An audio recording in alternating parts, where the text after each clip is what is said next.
You like spy movies, Mr. DeVille? When I was a kid, that was my dream job. Gentleman spy.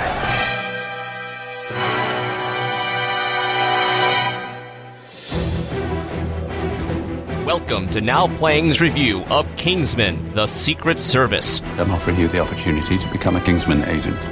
Like a spy. Of sorts. Part of our Marvel movie retrospective series. The suit is a modern gentleman's armor. And the Kingsman agents are the new knights. Hosted by Jakob. He's as much Kingsman material as any of them. Stuart. Huge IQ. Great performance at school. And Arnie. Oh, you know your shit. This podcast will contain detailed movie spoilers and harsh language. Son of a bitch. Listener discretion is advised. We're going to stand around here all day, or are we going to fight? Assemble the Kingsman.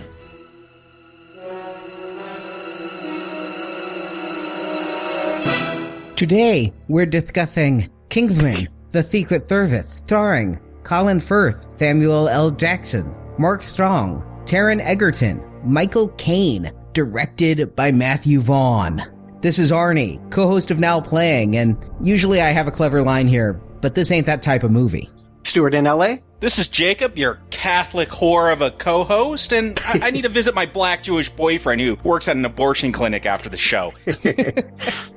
And here we are doing our first live podcast review of Kingsman, The Secret Service. And truth be told, part of the reason it's live is because, damn, this was inconveniently released. It's amazing you even got a chance to see it. I guess you were snowed in, huh? When you were at Toy Fair, Arnie. Oh yeah, I was up at New York City covering Toy Fair for Marvelicious Toys and Star Wars Action News, the collecting podcasts I do.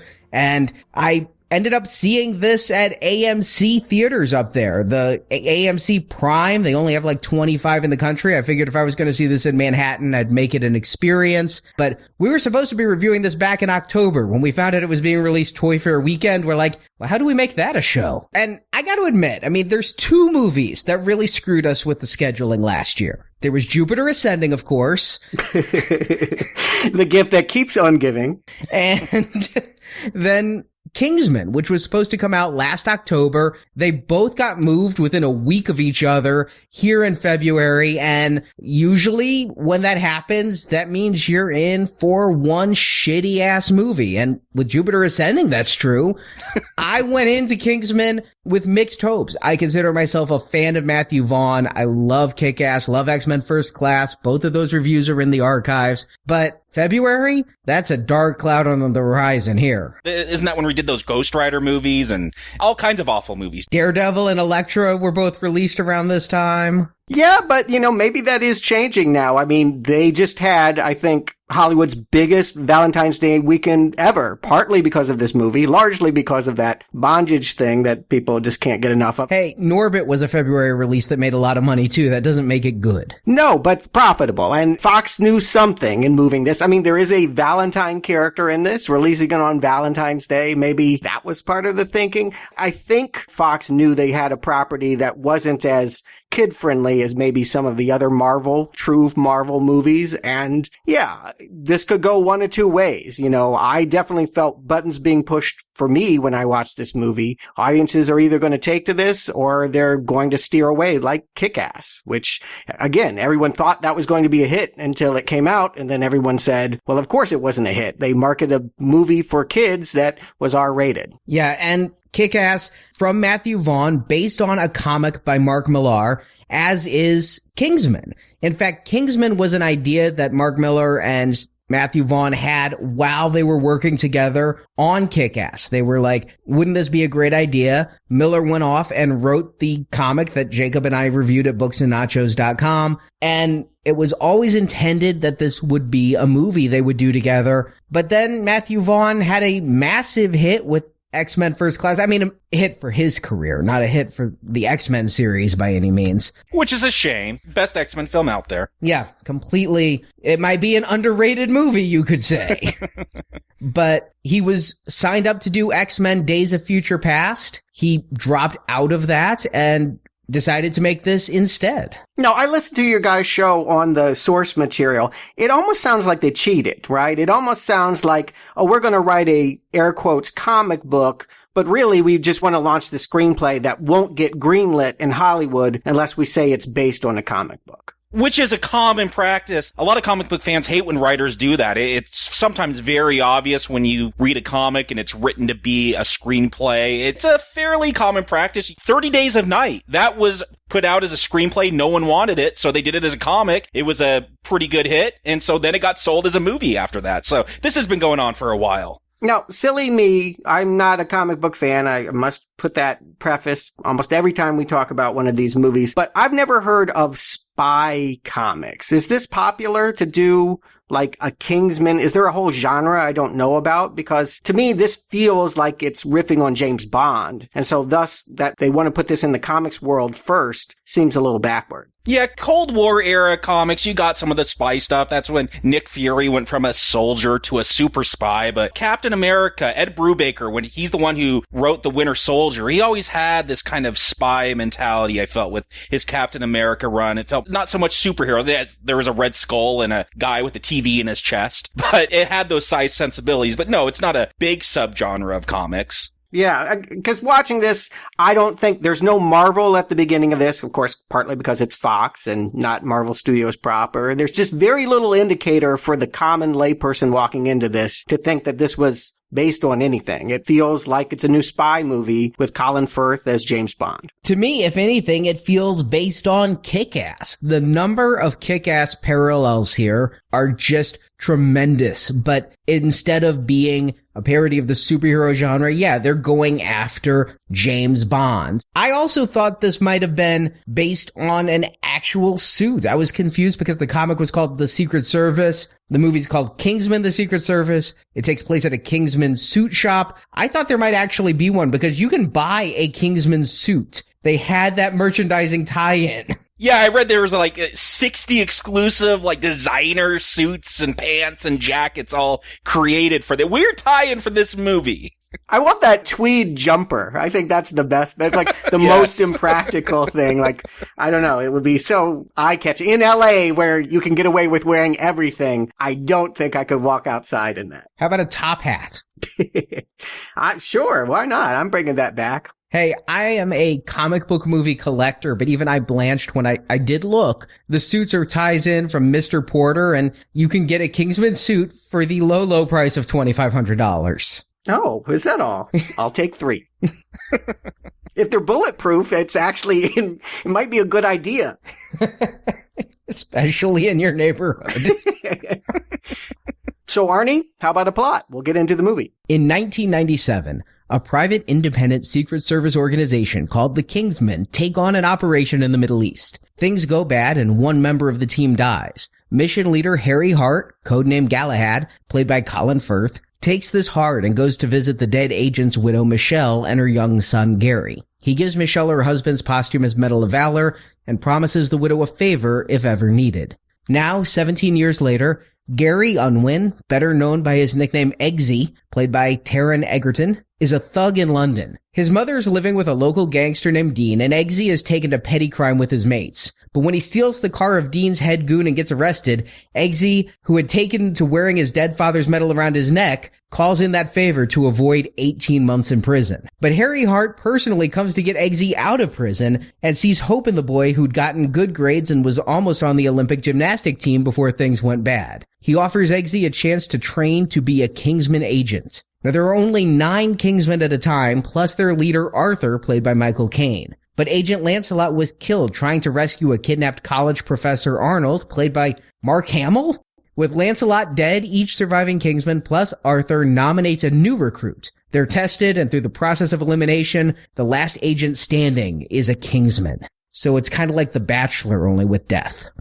Eggsy undergoes his training at the hands of Kingsman tech guy Merlin, played by kick-ass actor Mark Strong. And meanwhile, Harry investigates the case that got Lancelot killed, which leads him to a plot by Richmond Valentine, played by Samuel L. motherfucking Jackson. Valentine is a tech billionaire and a genius, but his philanthropic efforts to reduce global warming have failed. As such, he suggests an extreme way to ensure the survival of the human species: kill most of the people on Earth. This will reduce the carbon emissions and allow Earth to heal. To do this, Valentine has developed a signal that can be broadcast from his cell phone and trigger aggression while muting inhibition and cause humans to brutally kill each other.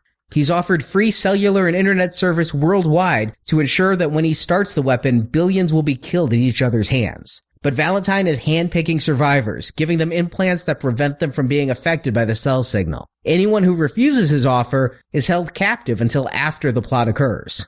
Harry is present at the final test of this weapon at a racist Kentucky church, and when the signal goes off, Harry's training allows him to slaughter every last person in the church before Valentine shoots the Kingsman in the head. As for Eggsy, his training had gone very well. Despite not fitting in with the other candidates, all of whom are well-to-do, Eggsy persevered and was one of the last two to become a Kingsman. But his refusal to kill the dog that he had trained had him ejected from the program. But with Harry's death, Eggsy returns and discovers that Arthur is in on Valentine's plot. Not knowing who to trust, Merlin, Eggsy, and Roxy, the student who beat Eggsy out for the Kingsman slot, team up to stop Valentine alone. Roxy conquers her fear of heights by using hot air balloons to go to the atmosphere and shoot out one of Valentine's satellites. Meanwhile, Eggsy poses as Arthur and infiltrates Valentine's bunker, where several of his hand-picked survivors are out waiting the upcoming slaughter. Eggsy leads a pitched battle against Valentine's henchmen, including Valentine's right-hand helper, Gazelle,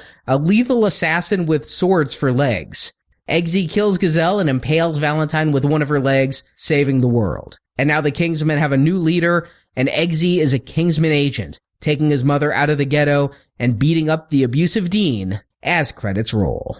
So a lot in there. It's not a lot of characters, but a lot of things happening in a couple parallel storylines, plus one hell of a prologue that completely confused me at first. I'm like, is this a 1997 period piece, and why are they playing 80s music in 97? But we start with Dire Straits and Money for Nothing. I think they stole this joke from Three Kings, because I can remember Eddie Murphy's Party All the Time being a big hit during the first Gulf War, which it was 8 years beyond it being a hit for anyone else. I think they want to get to the idea that this is so backward a place that they would just be hearing Money for Nothing on cassette. I wasn't even sure because the music starts playing during the Marv logo. So when it starts up on a very extreme close-up of a old cassette, I actually think it's another production studio company logo. I did wonder that too. But I had a different experience seeing this. It wasn't in 3D. I guess I had a 4D experience. I didn't plan this. I happened to walk into the theater and they were advertising it as a sensation experience. Sin is in cinema, not S-I-N, which could have made the end of this film a lot more fun, having that whole anal sex scene. Oh, I know what you're talking about. I've seen these in LA. There's one in downtown where it's like it's a theme park ride. The seats are programmed to move with the motion and the sound. Yeah, every time there was an explosion, the seat would rumble, and luckily you're able to turn it off. I quickly turned that off. I couldn't imagine sitting through the whole film having that happen, but I sat through the opening credits scene with all the explosions and this whole rescue scene, and then I said, oh, that's neat, off. See, when I went to the AMC Prime experience, that was more about having just a huge screen. I mean, it was probably faux IMAX. They didn't call it IMAX. And every chair had an ass kicker subwoofer in it. So during these explosions in the Middle East at the beginning, I was feeling some rumble, but it wasn't anything I had the ability to turn off. My chair wasn't rocking. I mean, they sell these for home theaters too, just the ass kicker subwoofers in there. The nice thing was it was a nice recliner leather chair. I mean, I so enjoyed the AMC Prime experience. I've talked a lot of shit about AMC on this show, deservedly so, for they fucked up Jupiter Ascending too. But the AMC Prime in New York was so good, I'm legitimately thinking of going to New York for the Avengers premiere. My disappointment was I didn't think that the chairs rumbled enough for Kingsman. I'm like, this would be awesome for Star Wars Episode 7 or for Avengers 2. For Kingsman, there weren't a lot of explosions and gunshots. I mean, it's a lot of hand-to-hand stuff, and the chairs were silent for that. So it was just a really comfy viewing experience versus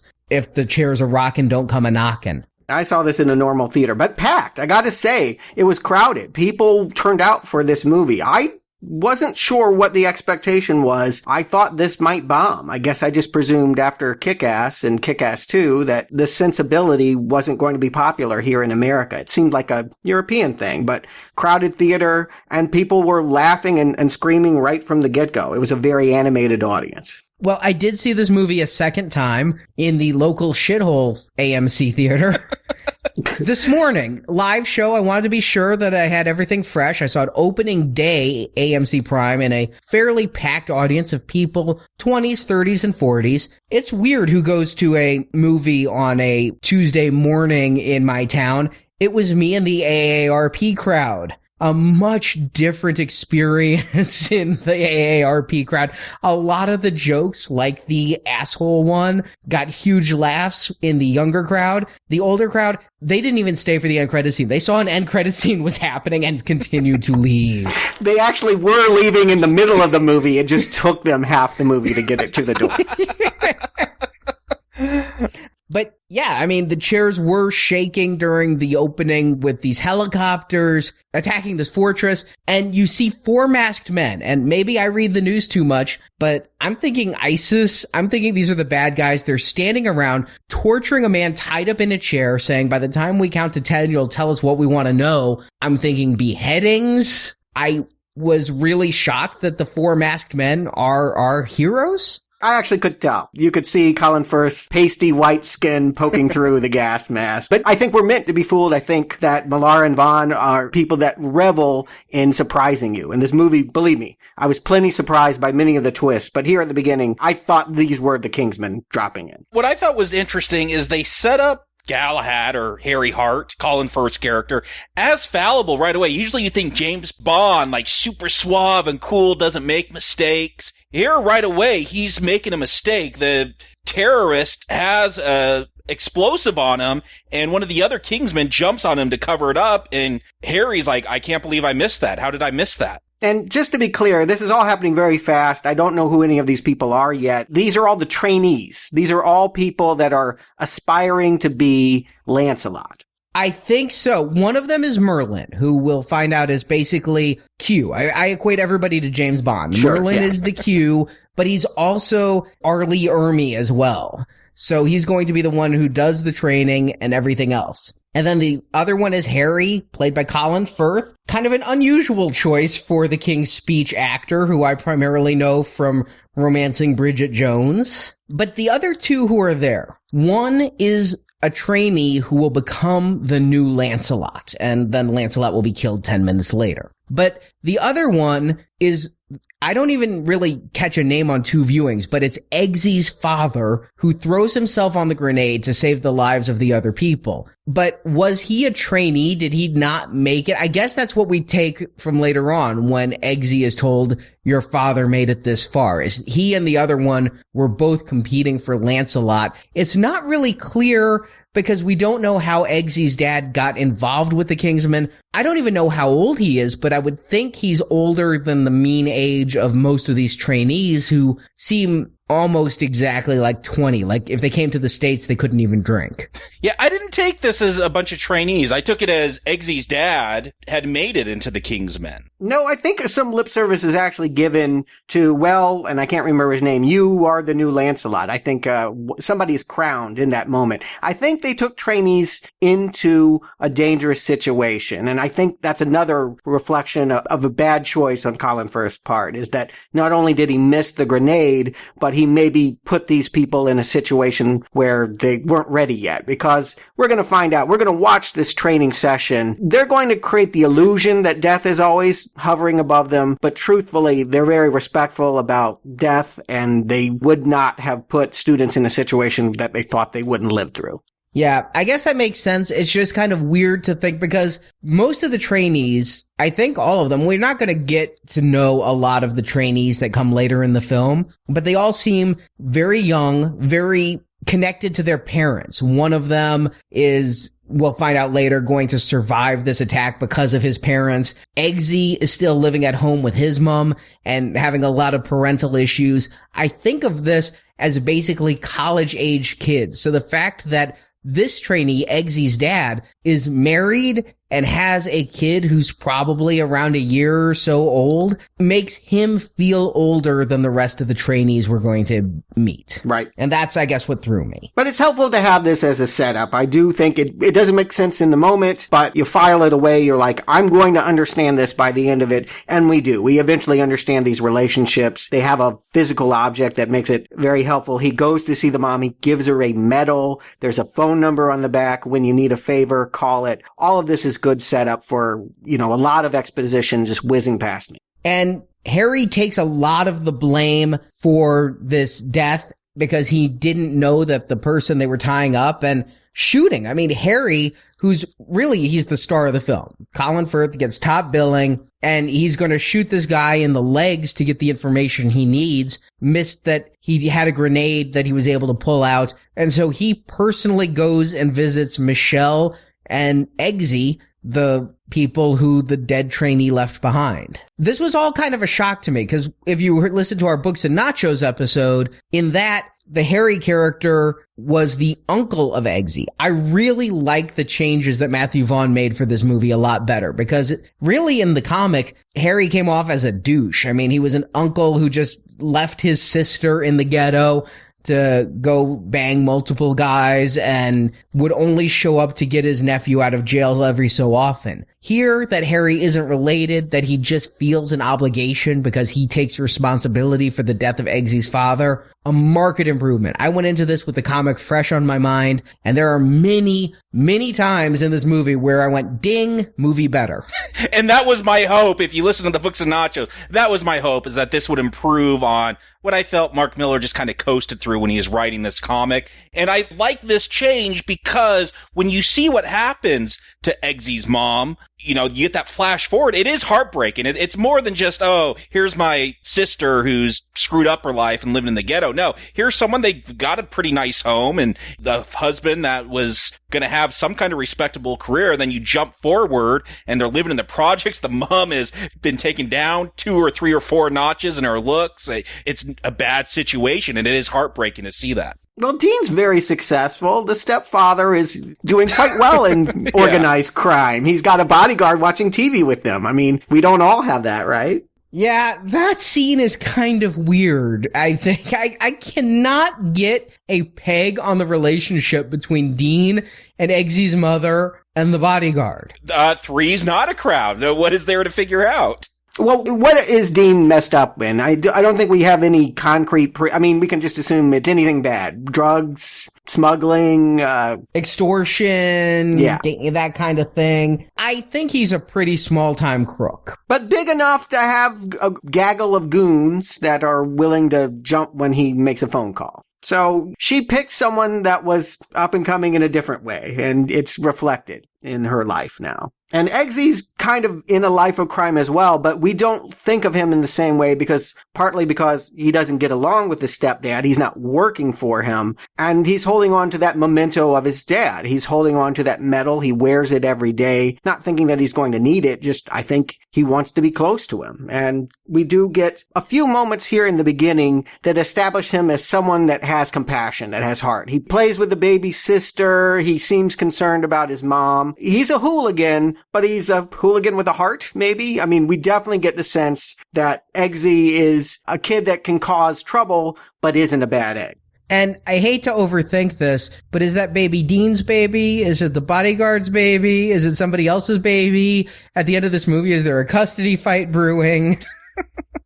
Yeah, I think it's Dean's. I mean, obviously, if Eggsy was the only child when Lancelot was killed, then it would have to be from some kind of other donor. I do think they toned Eggsy down. It's something Vaughn did with Kick-Ass. He turned down a lot of the cynicism I felt in the comic. Eggsy, he felt more gangster here. They put a hat on him kind of sideways and a chain. I never felt like he was like this bad kid. Like they're setting this up as James Bond meets My Fair Lady. He didn't feel street enough. Yes, he was living in the projects. He dabbled in crime. When we see him steal a car, though, it's another gangster's car. I felt like they could have taken him down a few notches to make his redemption a little bit better. They even gave him a backstory why he's going to be so good when he gets into the Secret Service training. He was in the military for a little bit. He was going to go to the Olympics. Like, he was actually a really smart kid who just didn't keep up with it. Yeah, he's not a bad guy. He's just not living up to his potential. That's the way that I see it. And keep in mind that they talked about him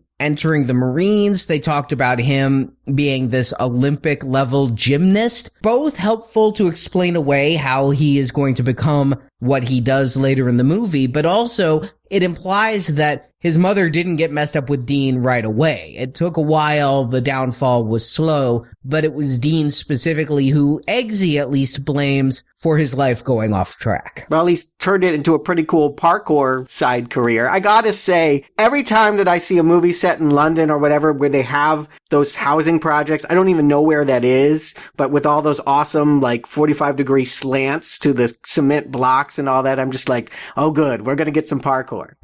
Here's the thing though, yeah, we get some great parkour, but with a lot of these scenes, especially in the opening, I feel they lack a payoff. Like, he does all this cool parkour to get away from the gang, and then he just kind of gives them the forks and walks away. Like, I wanted more of an arc for him. He seems like a really good kid already, except he wears his hat a little askew. Yeah, I think I like that, and I'm just going to put it out there. This movie has a pretty corrupted heart, and I definitely feel, I'm not a Pollyanna. I mean, I can take an edgy movie or two, but I'm glad there's not too many edges to our main character, because some of the things that he's put through and that we're going to deal with. Yeah, I like the fact that what causes him to wreck the car is that a fox appeared in an alley, that he was a good enough driver that he could have kept going backwards from the cops and gotten away with his crime and all that. But he's looking out for little things. He looks out for the baby. He looks out for this little fox here. It's seen as a personal weakness later, but for me, it's my end to like this guy because I think it's important to connect with him pretty early. I'm right there with you, Stuart. The movie that I thought of when I was watching this for the second time was Attack the Block, and how we had kind of a similar thing of UK thugs who have to become our hero. Yeah. And I think that in Attack the Block, I remember at least Jacob, you and I agreed they went too far in that one. Yes. Yes, it went too far. Yeah. Moses nearly, it looks like it could be, any kind of, it's a mugging, and it could have been even further assault. The way that they frame it, it's pretty horrific. And the character does get redeemed, but yeah, I agree. I didn't want to see a Moses level kind of crime kid in Act 1. Me either. And so I was glad they kind of went with this heart of gold kid in bad circumstances. It makes things a little bit easier for where the film's going to go. And you also have to think that if he was a true thug along the lines of the people he's hanging out with, then Harry wouldn't consider him a viable risk. He has to be a good kid in a bad circumstance, and it's that good heart that's going to get him out of that situation, because nothing else will. He has no money,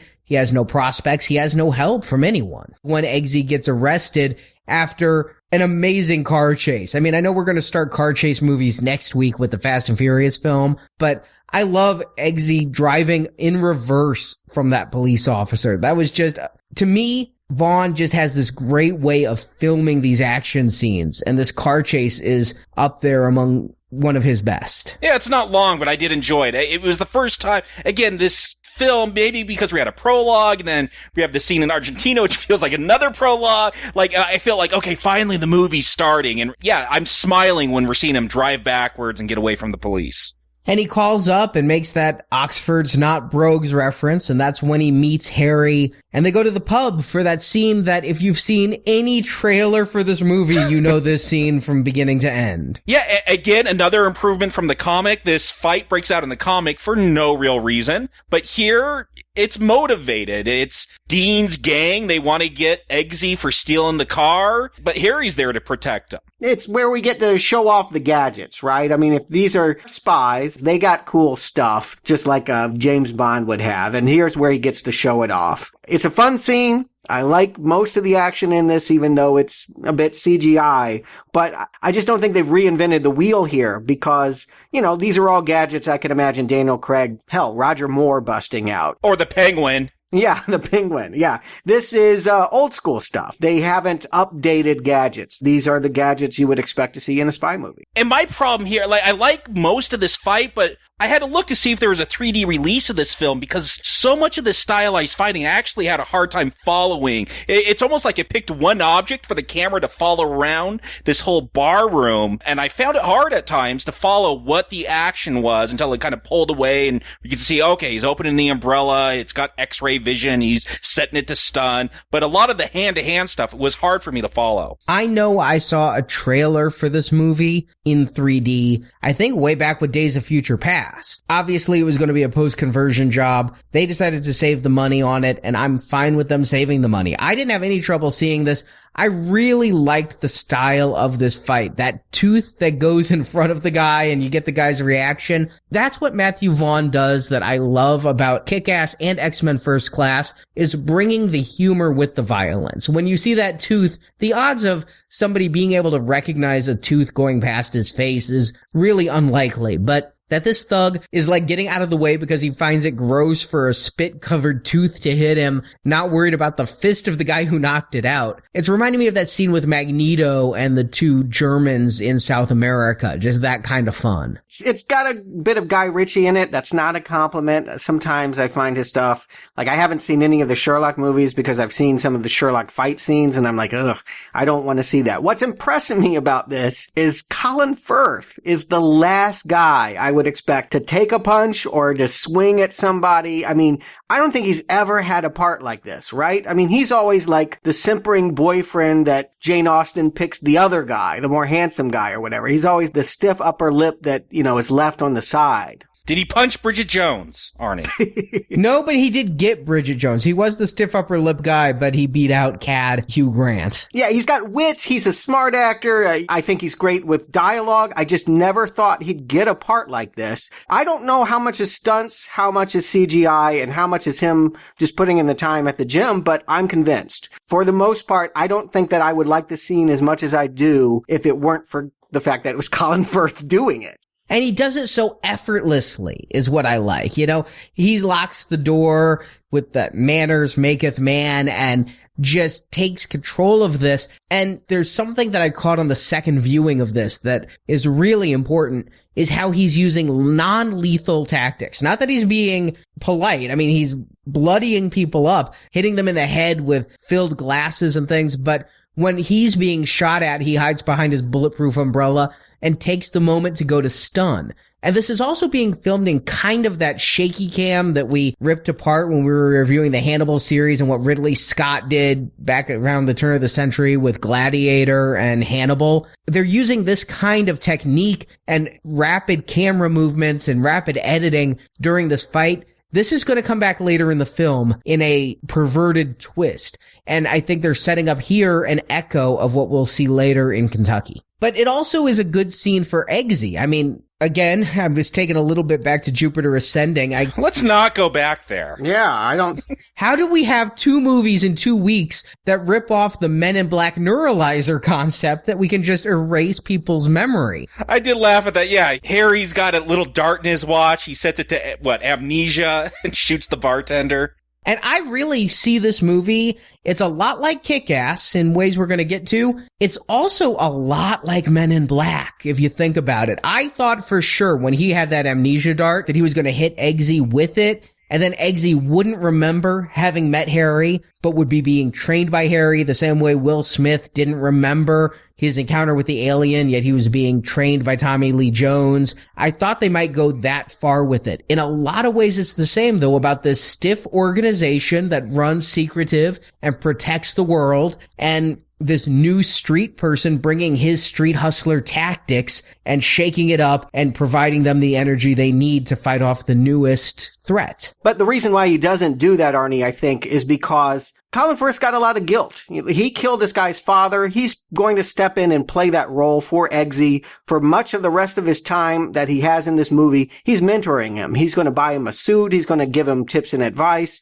He's going to try and steer his career to be the Lancelot replacement. But even when he doesn't get the gig, I'm jumping a little ahead, but he still wants to be a part of his life. He's still trying to pay back that debt. And I think he wants to test him and make sure that he's good on his word. This kid is saying, I don't ever blab. I won't say anything about you. He puts a tracker on him. He has that confirmed when his abusive stepdad is slapping him around and wants to know who this English bloke was that beat up all of his goons. That's how you know Eggsy is true street, because snitches get stitches, and he will not snitch. I do love that. Like, it turns into a megaphone, and they start warning the stepfather, Dean. Harry's like, I have everything on you. You leave the boy alone, or I'll release this all to the cops. I think that scene really helps with Eggsy's character to show that he's getting beaten up. Everybody saw him with this guy at the pub.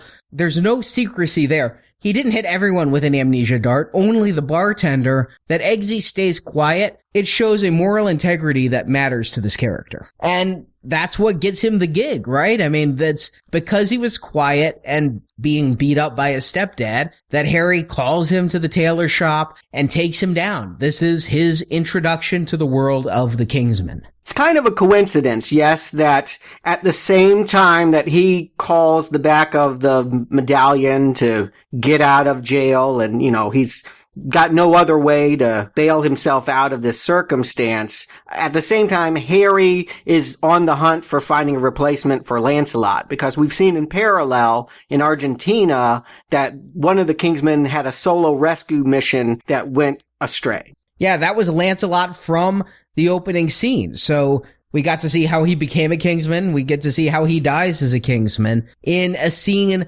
that is one of my favorites in this movie. I love this entire scene in Argentina in the mountains. I love even how we get there, because this is actually the first scene after Harry leaves Eggsy as a baby. There's some great camera work here. It pans to a snow globe of a mountain, and then we're actually in the mountains. And this is so reminiscent of James Bond doing all of his mountain skiing pre-credits excitement. And what they've got going on here is, it seems, a perfect James Bond setup. A whole bunch of henchmen have Mark Hamill, who's playing Professor Arnold, not playing Mark Hamill himself. Yeah, that was confusing, because in the comic, Mark Hamill plays Mark Hamill. And I gotta say, Mark Hamill, I hope they get him a personal trainer for the next Star Wars film, because man, dude is looking rough. No, I disagree. It was a little bit of encouragement for The Force Awakens. I feel like he didn't look as bad as I thought he was going to. Let me put it that way. I haven't seen Mark Hamill since he played Trickster in The Flash, and I thought he was more preserved than I would have feared. But yes, I remember you guys mentioning that in the comic book, that celebrities are going to get kidnapped, and that they name drop real celebrities. The first one kidnapped is Mark Hamill, actor from Star Wars. So the fact that he's here playing a character, I guess it's just a joke on the three people that read the comic book. I guess there was a lot of rumors that there were going to be all these different cameos by celebrities that would get abducted. None of those are in this film. I thought that would have been fun, but they drop, I think, Izzy Azalea's name in here. That's only because she had a new single on the soundtrack that plays over the end credits. It's that really painful song. Yeah, I was hoping her head blew up, but I don't think it did. She doesn't even get to be seen. I don't think she was a big enough star when they filmed this. She really became a star in the meantime, so I think they filmed the scene with a TV news person. But yeah, I'm kind of glad that they got away from, in the comic, it was just this megalomaniac kidnapping his idols, William Shatner and all of these sci-fi people, a number of Doctor Who actors and things. It was basically like he was going to conventions and doing kidnappings. But here, this Valentine's a very different kind of bad guy, and Professor Arnold is a scientist who's come up with a theory that the only way to save Earth from global warming, we can't cut carbon emissions, we can't stop global warming unless most of us die. So it was his theory. He's the first one kidnapped? I don't believe he's the first one, but at least in the comic, and this is how I read it in the movie, he was a professor whose theory was, well, we're just all going to die. That's the only way global warming is going to cure itself. And I think Valentine took that as inspiration. Hey, why do we all have to die? If we kill off 95% of humanity, then emissions will go down and the elite can continue to live. Yeah, they'll tease this throughout most of the movie. In the beginning here, we just think it's a man in danger. A professor, he's obviously knows some secret formula or has a device that, this is a trope of spy movies. Some guy, some egghead has the key to the plan of an evil mastermind. And we know, I think, from even the trailers, I think everyone is in on the fact that Samuel L. Jackson is the bad guy this time, right? I think, and I love Sam Jackson, I think this is miscasting. What? Sam Jackson as a techgenius.com billionaire? He's a little too old, that's it. He's got to be in his 20s or 30s at the most to be a tech billionaire. It was supposed to be Leonardo DiCaprio. Oh, okay. I get it from the standpoint of you're right. When I think about the Steve Jobs and Bill Gates and all of that. Zuckerberg, yeah. Yeah, that Sam Jackson is too street. He doesn't seem like he's had his head in books for years and done computer programming. But I love Sam Jackson in this movie.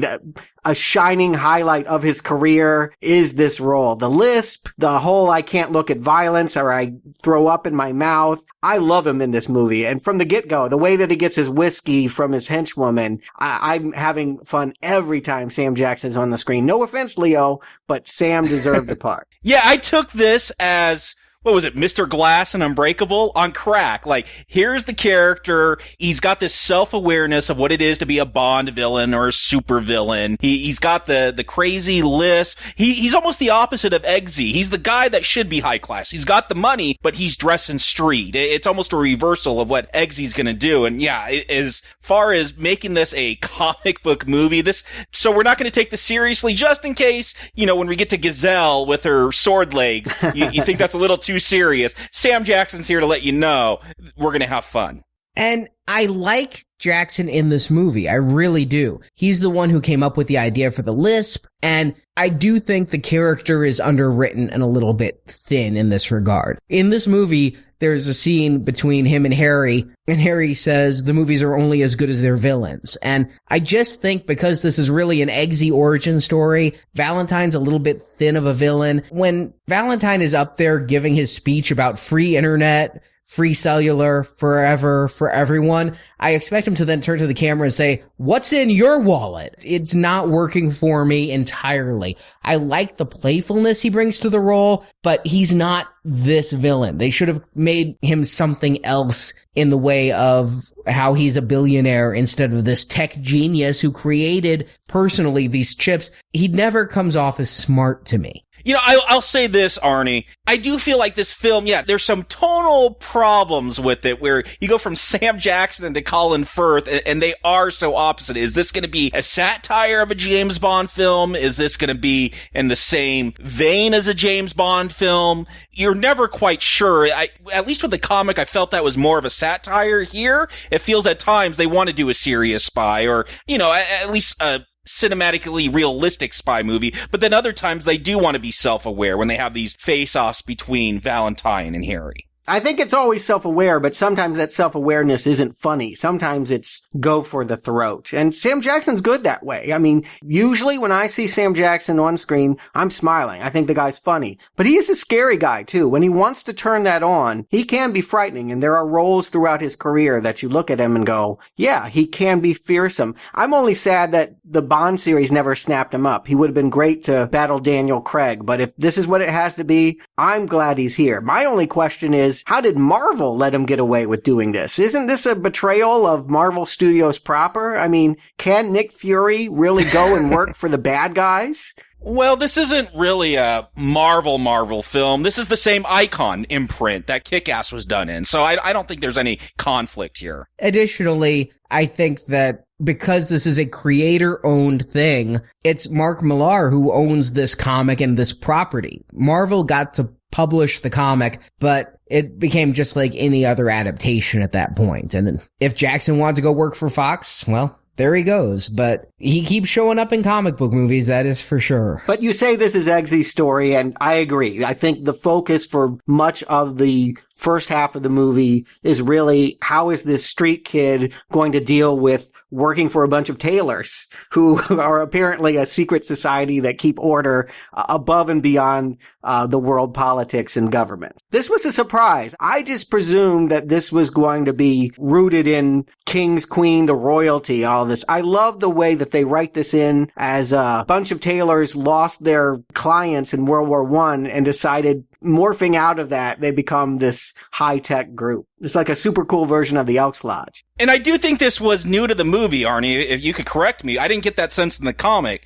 I thought they were just British spies in the comic. But yeah, here they are a non-governmental agency that with no politics. Yeah, that's what I took from the comic as well, is that basically they were like MI6 in the comics. Here, that they have no government. I was never really clear if they are then operating in partnership and with the blessing of governments to go out and kill people in these various countries, or if they're basically above the law and operating as vigilantes. I never think that's made clear in this film. Oh, I definitely think it's B. They don't check in with anybody else, and I think there's a line early on about how they stay above the world politics. That said, it does seem like they don't set up shop in other countries. This seems to be based throughout England at most, United Kingdom. But I don't get the sense that they have a tailor shop down in South Africa or Australia or anywhere else. No, but they do travel around the world on their operations. They start in the Middle East. They're going to go to the States later on here. And Lancelot heads to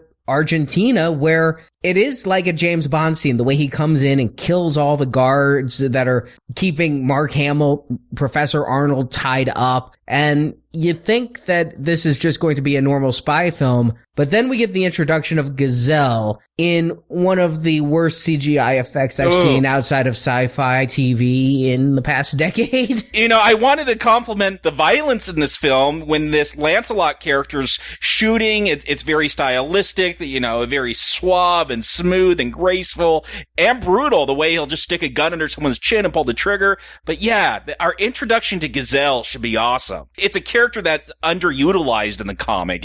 It's a male who hates having that name, hates having these supervillain names. But here, Gazelle embraces it, and then she cuts Lancelot in half, and that was bad. Like, I don't even know how to describe how bad that was. The audience screamed. It doesn't look realistic, but the thought of it, the fact that like a Looney Tune, the fact that we get 5 seconds before we know he's just going to split right down the middle. That's a horrific thought. I mean, I'm not going to get caught up in the special effects. I think they're just fine throughout this movie. I think this movie looks good. I think Gazelle is a cool henchwoman, well within the tradition of, well, I can't remember her name, but whatever the woman is with the poison shoes from Russia with Love. That's what they're going for here, except she's got blades for feet. They've amped it up a bit, and I love that this is the way that they kill Lancelot. This is the way they establish Gazelle. This is who now they have to fill a slot for in the Kingsman. It serves a lot of purposes by taking him out.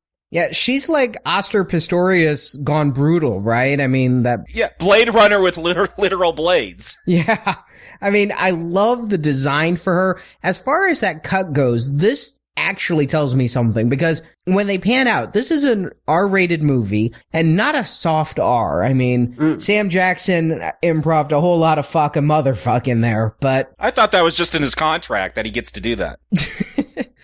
I think that it was a stylistic choice to veer away from the gore, because it's bothering me that you bisect this body. I am fine with blades that will cut through every bone from groin to skull, but that wouldn't have a gusher of blood everywhere. This movie's going to go a bit more comic book and kind of pull back from the blood a little bit versus Kick-Ass, which was an extraordinarily bloody film. Every time Kick-Ass got in a fight there, you'd see the contusions and the abrasions, and they're learning. Well, I would say maybe they're trying to make a scene later on, which I can't wait to talk about in the church, even that much more horrific, because I don't think they pull a lot of punches when we get to that scene. That is a very brutal, violent scene that I've seen people criticize the film for.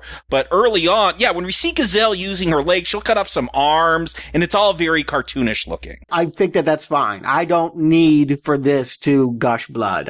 Even in a Kill Bill kind of way, like, I could go for that. I don't need it. I don't think that this movie is too soft. Let me put it that way. I don't think many people will walk out of this movie going, man, they just held back too much. This movie's pretty tough. It's as kick-assy as Kick-Ass, even if it doesn't show blood as much. It has violence, but it doesn't have any realistic level of gore.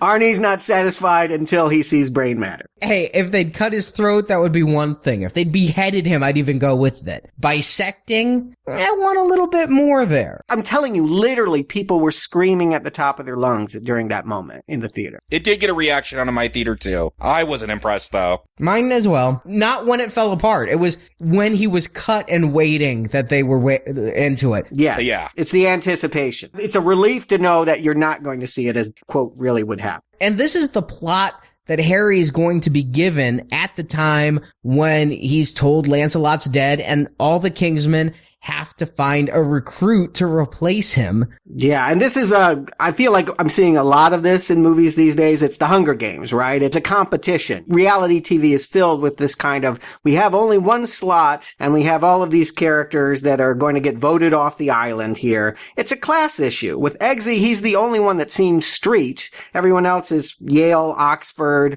real alpha douche kind of going on. Charlie being the most obvious representation of a nemesis.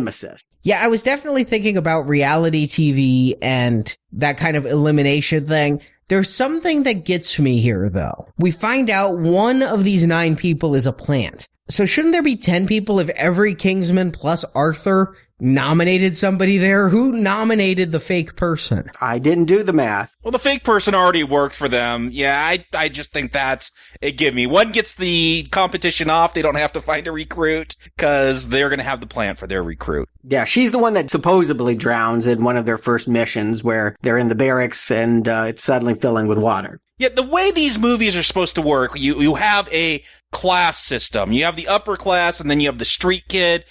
The street kid is supposed to bring the street to the upper class where they learn something. The upper class brings a little of their poshness to the street kid. He learns something. Look, I've seen all the Step Up films. I know how this works with the different dancers. I don't know if I really get that here. Like, we'll get this scene where the room fills up with water. Everyone goes to make these makeshift snorkels. And I don't know if I want toilet air. Well, if you're drowning, it's better than nothing, I guess. But yeah, Eggsy goes, I guess because he's street, he's going to go and punch the glass. Or he knows what a two-way mirror looks like because he's been in the popo so many times. But they're all losers because Amelia drowned and they're supposed to work as a team. So right now, Merlin is setting up the concept that even though you're all battling for one slot, we want you to work together. And that's a tricky dynamic to work here, particularly when we're introduced to Roxy, who, the only female being there, she's got the eyes for him. We clearly think this is going to be a love story. And yet at the same time, how can they both prove to be the winner? How can they both get the one slot? She's going to have to go down. At some point, Eggsy is going to have to go against Roxy. So I'm wondering how that's going to go. I saw that as an allegiance, just between them. You see this in all of these types of movies. I mean, Hunger Games had the same kind of thing where competitors form allegiances. They cheated with that. One should be dead. I'm just saying. I was okay with that. I think that this movie is trying to make a statement, though, about class that, it comes through loud and clear, but I don't think it means anything, if that makes sense to what I'm saying. Because when Lancelot dies, Arthur points out to Harry that Eggsy's dad was not the right choice 17 years ago. And apparently for 17 years, he'd been telling Harry how his candidate was the wrong choice. And you get Harry saying there's a reason why aristocrats have weak chins now. And so bringing in Eggsy, he's quite different from all these Cambridge, Oxford types.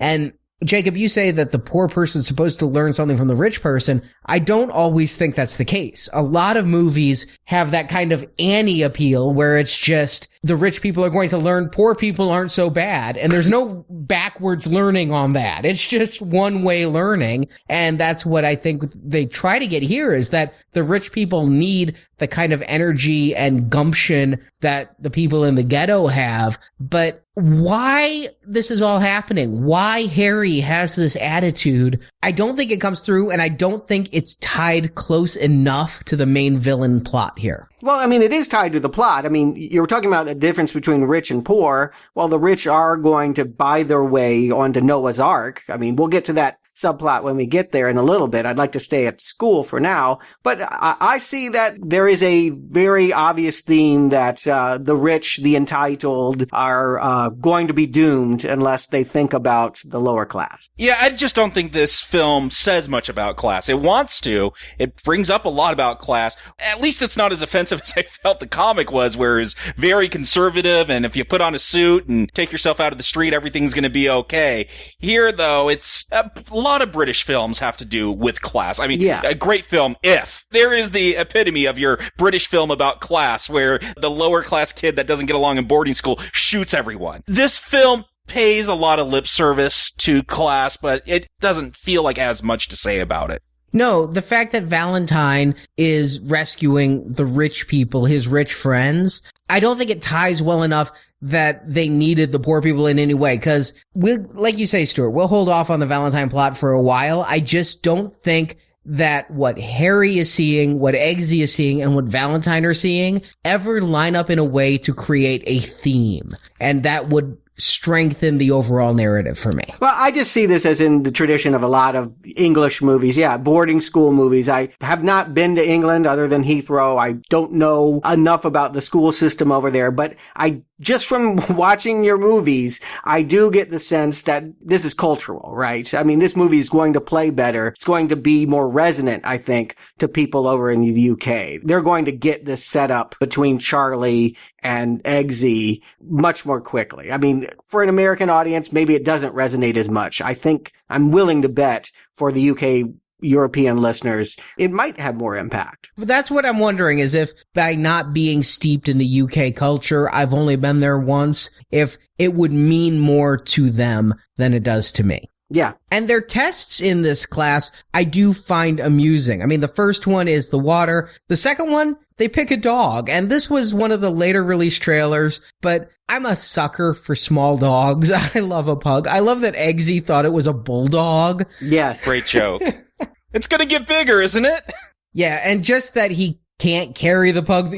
And I noticed this on the second one. I mean, they're doing the running. Everybody's got their dogs. The pug won't run. I have a chihuahua that won't walk. I understand the pulling by the collar kind of attitude. But what does Eggsy do? He points his gun at the dog and says he's going to shoot the dog. I didn't catch it on the first watching. That's going to become a big thing later. Of course, Eggsy has a soft heart and ends up running with the dog in his jacket, and just a hysterical visual. Yeah, no, I've co-owned a pug for many years. It was actually my mother's dog, but every time I was around, it was my dog, and I have a strong affinity for them. I'm not proud of it, but like the way some people feel about babies, put like a baby expression and they all go, aw. You put a pug in there and it does like the side head tilt or whatever. I'm a sucker for it. So yes, later when JB gets his big dramatic moment, no one was more impacted than me. I was near tears. I was right there. I was almost sobbing in the theater, wondering where that scene was going to go. So particularly because I know this is Mark Millar and I know what he's capable of doing. So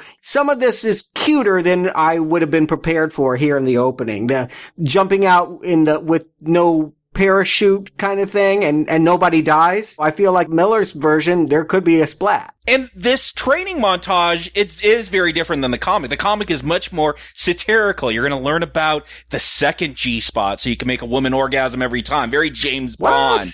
Yeah. Apparently in this movie, the second G spot's up the asshole. Again. And Eggsy, or the character that plays Eggsy in the comic, he has a different name there, but, he has a lot of great skills because he played video games, so he's a great sniper because of that, or he's able to pick up women. They do a lot of James Bond satirical type training. Here, though, I do feel like, besides this whole dog thing, they do go a little more serious. We get a drowning at the beginning when they fill up that water. I thought this whole parachute scene was very tense, where they're all falling, they gotta land on the mark or they're out, and then Merlin tells them, oh, by the way, one of you don't have a chute. And like that does ratchet up the tension, and the way they're falling and trying to come up with a plan while free falling. I've never gone parachuting. I can imagine it's very scary though, but I thought this was a very tense scene, a very exciting scene, and really takes a more serious tone to the training. It also led me to believe again that I thought Roxy and Eggsy were going to have more of a physical relationship, a romantic relationship than they end up having. I mean, I thought that we'd get to the point where he would give her the Lancelot spot. He would win it. But because he was in love with her or whatever, that, he's helping her here. She is afraid of heights. He's seen as stronger than her. And he's the one that coaches her out when everyone else is, eager to jump out and pull the chute. They tricked me. I'll put it that way. There are 3 big twists in this movie. And one of them is that Eggsy doesn't get Lancelot. Yeah, I expected him to get Lancelot. I also expected Roxy to not have the chute because she was so afraid of heights. That entire thing came out of nowhere. Roxy seemed like the Hermione of this group, to use the Harry Potter reference. Like, she was the smart one. She was the accomplished one. We're staying in British boarding schools, I see.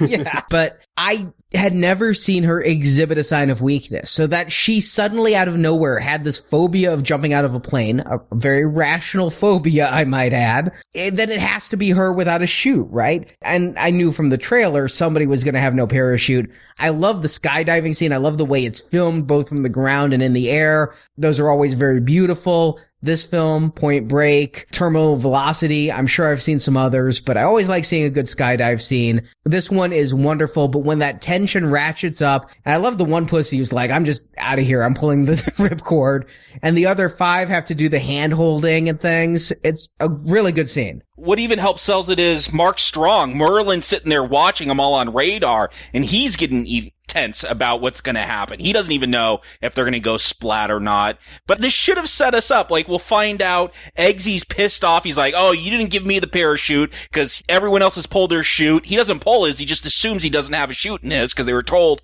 one of them doesn't. So he goes to Merlin pissed off. You're trying to kill me because I'm the lower class brat. And Merlin's like, you just got a chip on your shoulder, pulls a chute and it comes out. This should tell us, like, we should not be surprised with that twist with the dog that's going to be coming up. They're setting everything up here. But yeah, all this foreshadowing, I think it's smart storytelling here that they are giving us these little clues that are going to pay off later. Yeah, they're very obvious in the second watching. Yes. I thought Merlin was going to kick his ass. Anytime you see, if you have a complaint, come whisper it in my ear. Isn't that usually where the person gets their ass kicked? And Merlin would demonstrate his superiority. But here, yeah, Eggsy did have a parachute, and they were just really stupid for not all just trying first. It happens in the next exchange as well. I mean, they're told that they all have to seduce Lady Sophie, but that's just a ruse. They're all roofied. They fall over and they wake up tied to the train where they're expected to blab. And again, they're not actually going to be run over by a train. I love the fact that they all have to seduce the same woman,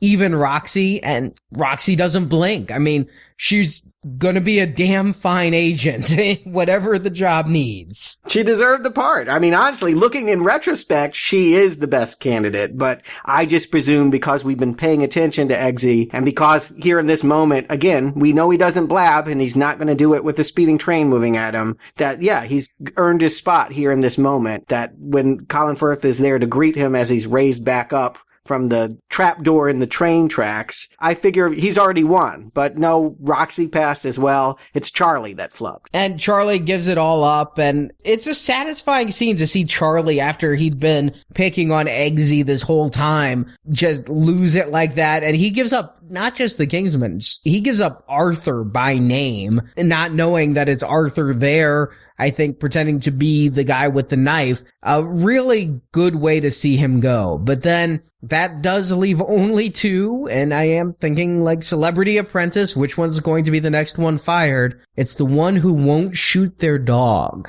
And yeah, what you were thinking about with the parachute scene, Stuart, I was thinking about with this scene. I'm like, I could see them doing it. And it's just such a trope of these types of movies where you have the spy who has to kill his best friend in order to get the job. You have to know the spy is going to be cold-hearted enough to do whatever the job needs, even if it means training with someone the whole time. It's usually a human in the movie because you don't like to kill dogs in the movies. That turns an audience against you. But knowing this was coming from Mark Millar, I thought there was a 50-50 chance that that dog was going to wind up dead. And I didn't want to see him shot, and I wondered if I could stay with Eggsy if he shot the dog. but thinking Eggsy was going to become an agent, I thought he would shoot the dog.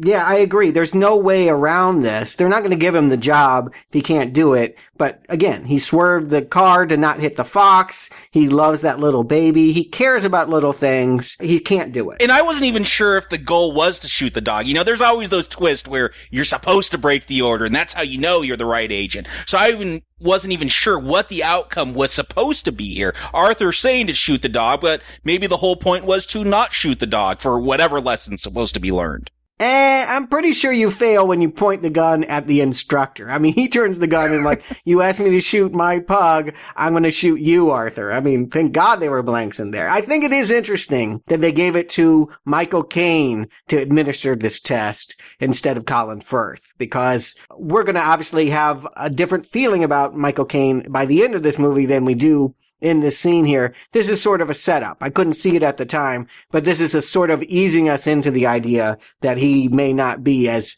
notable and lauded as a King Arthur to these Kingsmen. To that point, though, when Arthur hands Eggsy the gun, he points it at Eggsy, like he's going to shoot Eggsy first, and then rolls it around to the barrel. And Eggsy does the same thing back, admittedly with more intensity, and we do think he's going to shoot Arthur, and that's not a good way to get the job. But in both cases, they point the gun at each other. So I do think this movie is good about creating these scenes earlier, be it the fight in the pub or this here, that yes, echo the later scenes when the stakes are much more lethal. But I do think it's important for anyone who hasn't seen this to know it was a test. These bullets are blanks, which we don't find out until after Eggsy's already been kicked out. He steals Arthur's car and is taken to Harry's house, where Harry reveals it was blanks. He shot his own dog, but then cared for it for 11 years. I do think it's weird that he stuffed him and put him over the toilet so he could think about him every time, in his words, he takes a shit, but the toilet's a very reflective part of the home. He also had a whole lot of, like, butterflies, pinned butterflies in that room. Harry had a thing for dead animals. I was wondering, did he have to become best friends with all those butterflies too in his training and kill them? But maybe the reason why Colin Firth isn't there to administer these tests is because he's actually on a mission. He's actually trying to figure out who killed the last Lancelot, and it wound up in a coma doing it. How did he end up in a coma? He tracks down Mark Hamill's Professor Arnold. I keep calling him Mark Hamill because, damn it, I've met the man a few times. He's just Mark Hamill. He looks like Mark Hamill. He better lose that gut to be a Jedi. He better be a little better in Star Wars than here. I'm worried about him even acting in Star Wars, to be perfectly honest. I think he's great but here. I love his do accent. a funny voice. Yeah. He's not bad. He is a voice actor. I would have wondered why he was in this, or why you would go to Mark Hamill if you hadn't told me in that Books and Nachos. That was helpful to know that he was the first celebrity kidnapping. Actually, I may not have recognized him, but there was a beat, and then I went, who is that guy? And then I was like, oh, okay.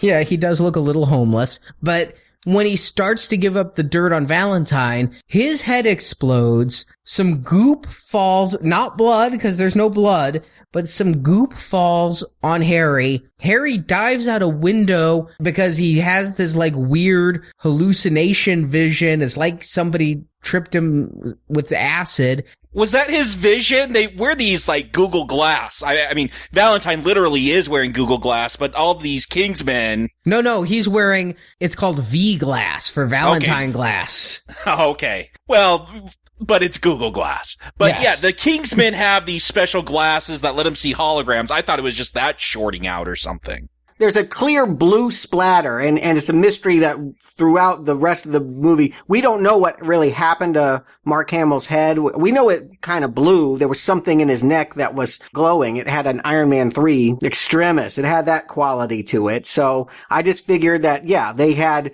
maybe mind controlled him or done something, put something inside of him that made him normal, because he's out walking. You know, the last time we saw him, he was being held captive. Now he's teaching class, acting like nothing happened. Something happens to him, blue splatter. We will find out where all that blue and all those colors will come from.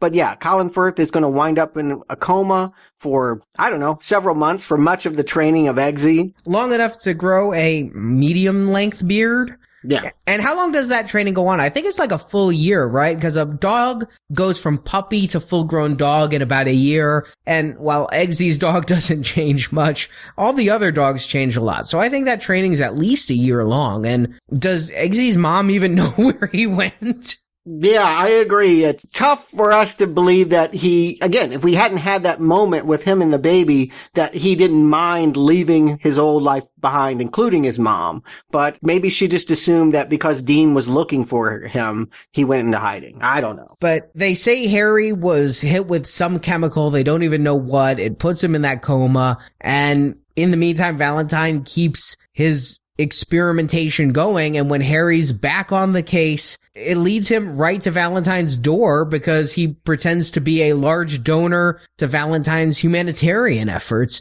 in the weirdest non-product placement in the world. And it should be said, it's Eggsy who breaks the case. They track like this chip that was in Mark Hamill has a Valentine's IP address, but they don't know what that means. And then Eggsy's like, hey, did you see Valentine, what he did? Like, this organization that's supposed to save the world just like missed that this billionaire is giving everyone free internet. But that is, Eggsy breaks the case for them.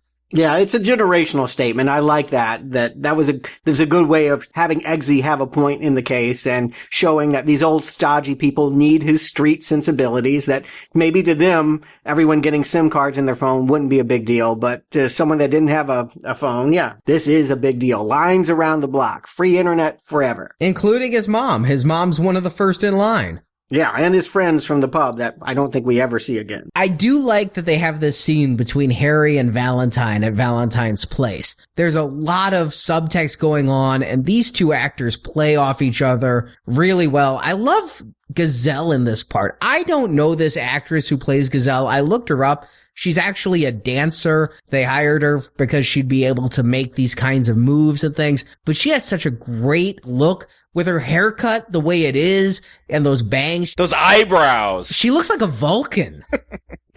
I really was loving her as the odd job to Valentine and the way she's serving up and just the back and forth. And I like it when this gets self-referential. Jacob, we talked in the Books and Nachos how the comics talked too much about movies. Everybody was talking about movies. But I do like this when Valentine finally pegs Harry knows too much because he knows Professor Arnold's teachings, that they start talking about spy movies and they get to poke some fun about how the current ones are too serious and everything. Yeah, I did like these moments. And again, this is where you want Samuel L. Jackson. If you want a tense standoff, I think Samuel L. Jackson, there's a lot of actors that could do this, but he is one of those great actors where he is playing with you. You are a mouse and he is a cat, just batting you back and forth. I mean, from serving you a billionaire at McDonald's to, yeah, just leaving these hints that he's really on to you and he knows who you secretly are.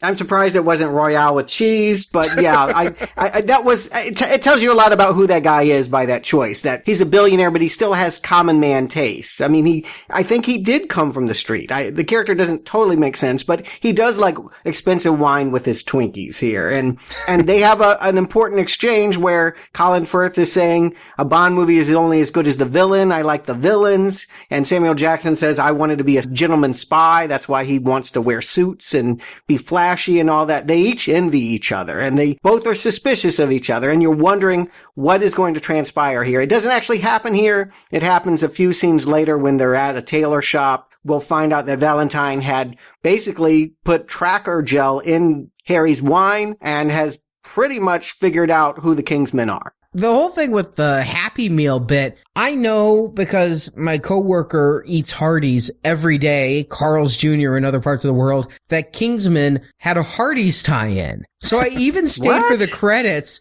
and there is no promotional consideration paid by McDonald's. Maybe in the UK, did they do Hardee's instead of McDonald's in that scene? No one does Hardee's. No one. Nobody does Hardee's. I mean, unless you get... There is like a hierarchy, and like you shoot for the big one, like McDonald's, and then you're like, I mean, Arby's is at the lowest. I mean, that's the one you don't want to do. The Carl's Jr. tie-in would be the princess at the end in the negligee eating the burger. That's Carl's Jr.'s advertising. Shoving it up her ass, yes. Yeah, but so no, I waited. Is that a paid product placement for McDonald's? Maybe they were hoping for a paid product placement for McDonald's, and then McDonald's saw the movie and said, we don't do this hard R stuff. Yeah, that could very well be. I can imagine that there would be a lot of people that would not want to endorse. Well, yeah, I mean, let's get to it. I mean, once Valentine is ready to test out his SIM card plan, we've had hints about it. You know, he's been meeting with people.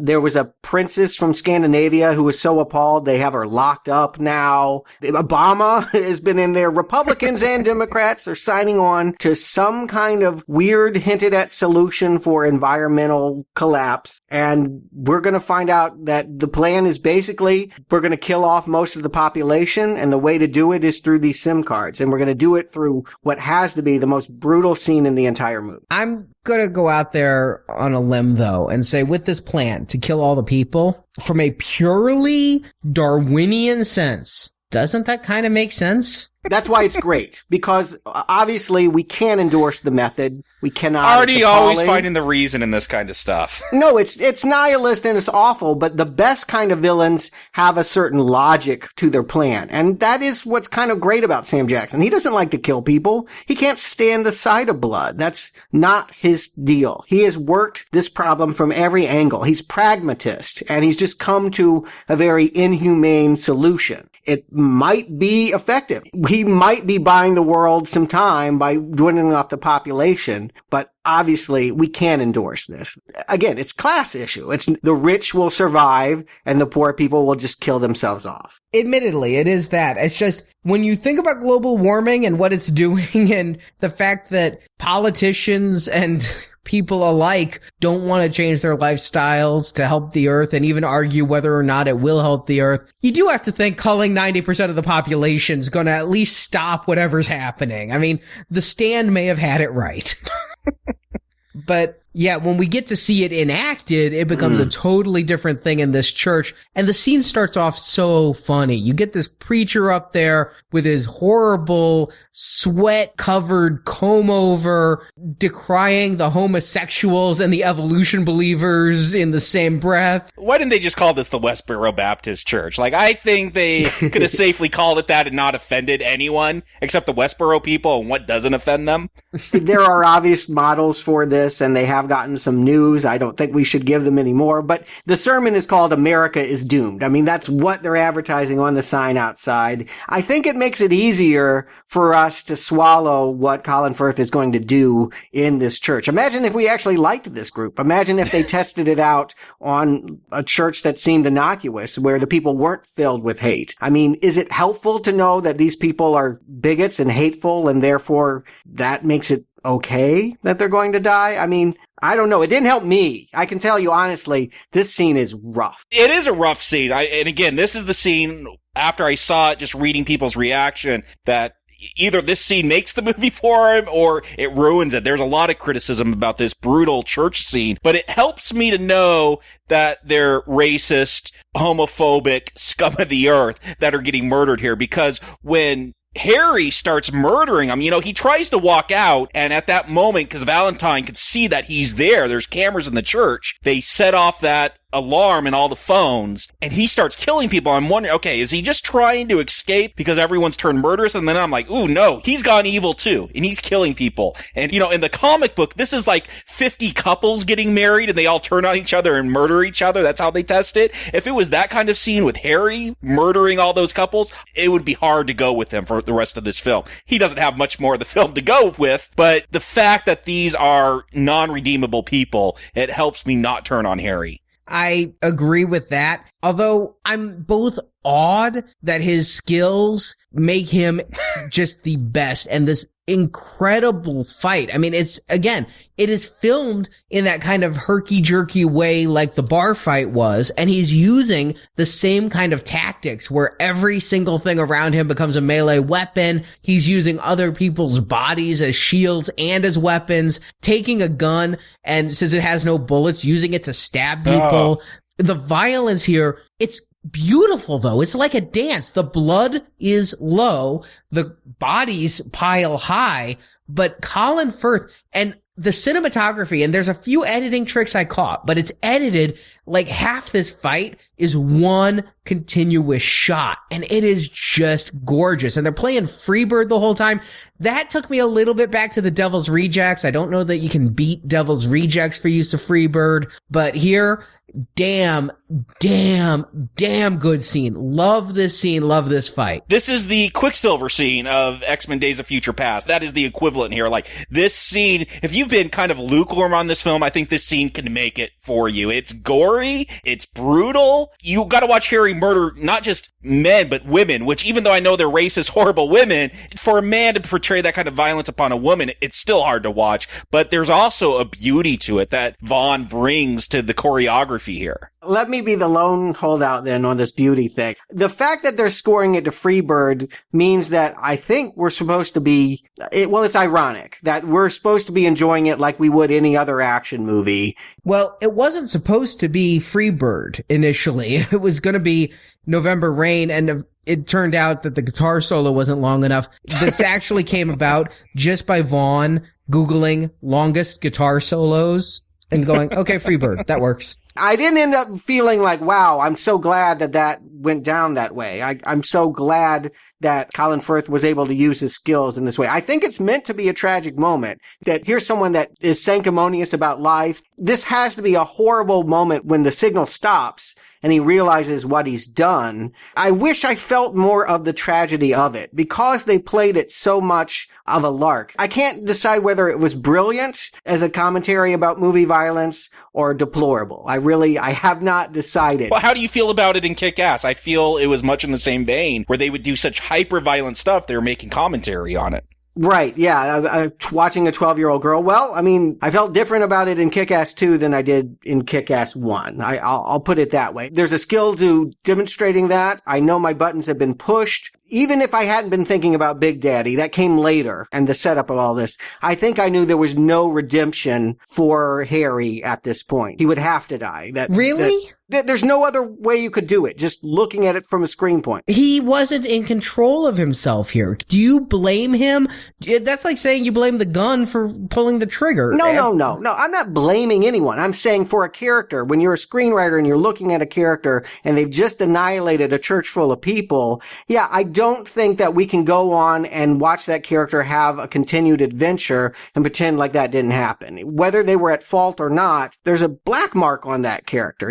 You're done with him. Yeah, except the fact that these are horrible people. This would be like him walking into a neo-Nazi rally and killing all of them. I'm not going to shed a tear for that. I'm still going to be with Harry. I think that was a smart choice to put him in this setting, or else I get what you're saying, Stuart. I'd be totally on your side. Yeah, if he was in a mall killing women and children, you'd feel different. But these aren't killers. I just want to point out, they may be hateful people. They're not killers. They don't deserve this treatment, no matter what their politics are. But they turn into killers too, though. Yes, and I don't think that the movie does a good enough job of showing that, because we are so focused on Harry because he is the best fighter there. And at one point, even Gazelle is impressed that he is staying alive in all of this. He is the last man standing, quite literally. But it underplays the fact that everyone in that church is killing everyone in that church. And I think that it would have actually played better if the church started taking it out on each other and it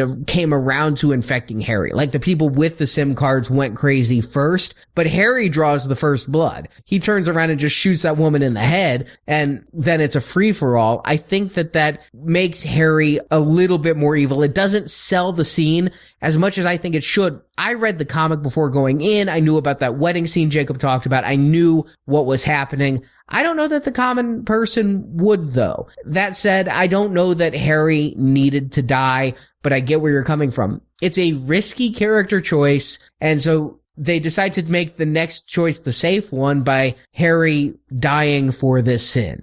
And it's been set up too. I mean, when you think about his mentoring of Eggsy, that, he basically, the job is done. Eggsy didn't get the part.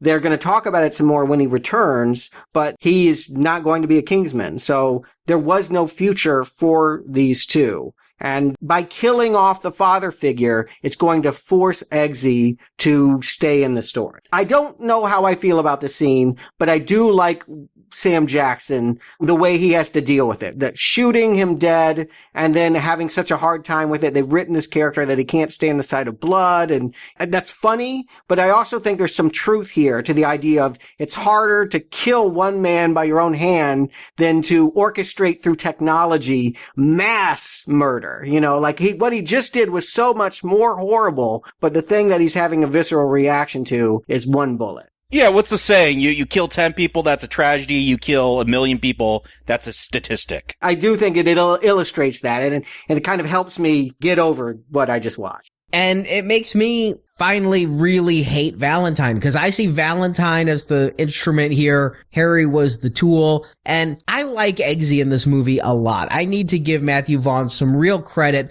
The actor who played Eggsy, I looked him up, hasn't hardly worked before. Yet here, he's playing so many scenes with good humor, with sullenness. I'm going with it. But Colin Firth is top billed. He is the star. And I think this movie loses energy when Valentine puts the bullet in his head. I really do. I think it's a shame in this movie to not have him for the latter part. It gets the plot moving forward. Things finally get to a head, but did you feel the same way about Nicolas Cage? Not at all, because that was a totally different type of movie going on there. And Nicolas Cage was introduced much later. This movie starts with Harry, and Harry dies 3/4 in. That movie, you don't know what the hell Big Daddy is when he's about to shoot a little girl.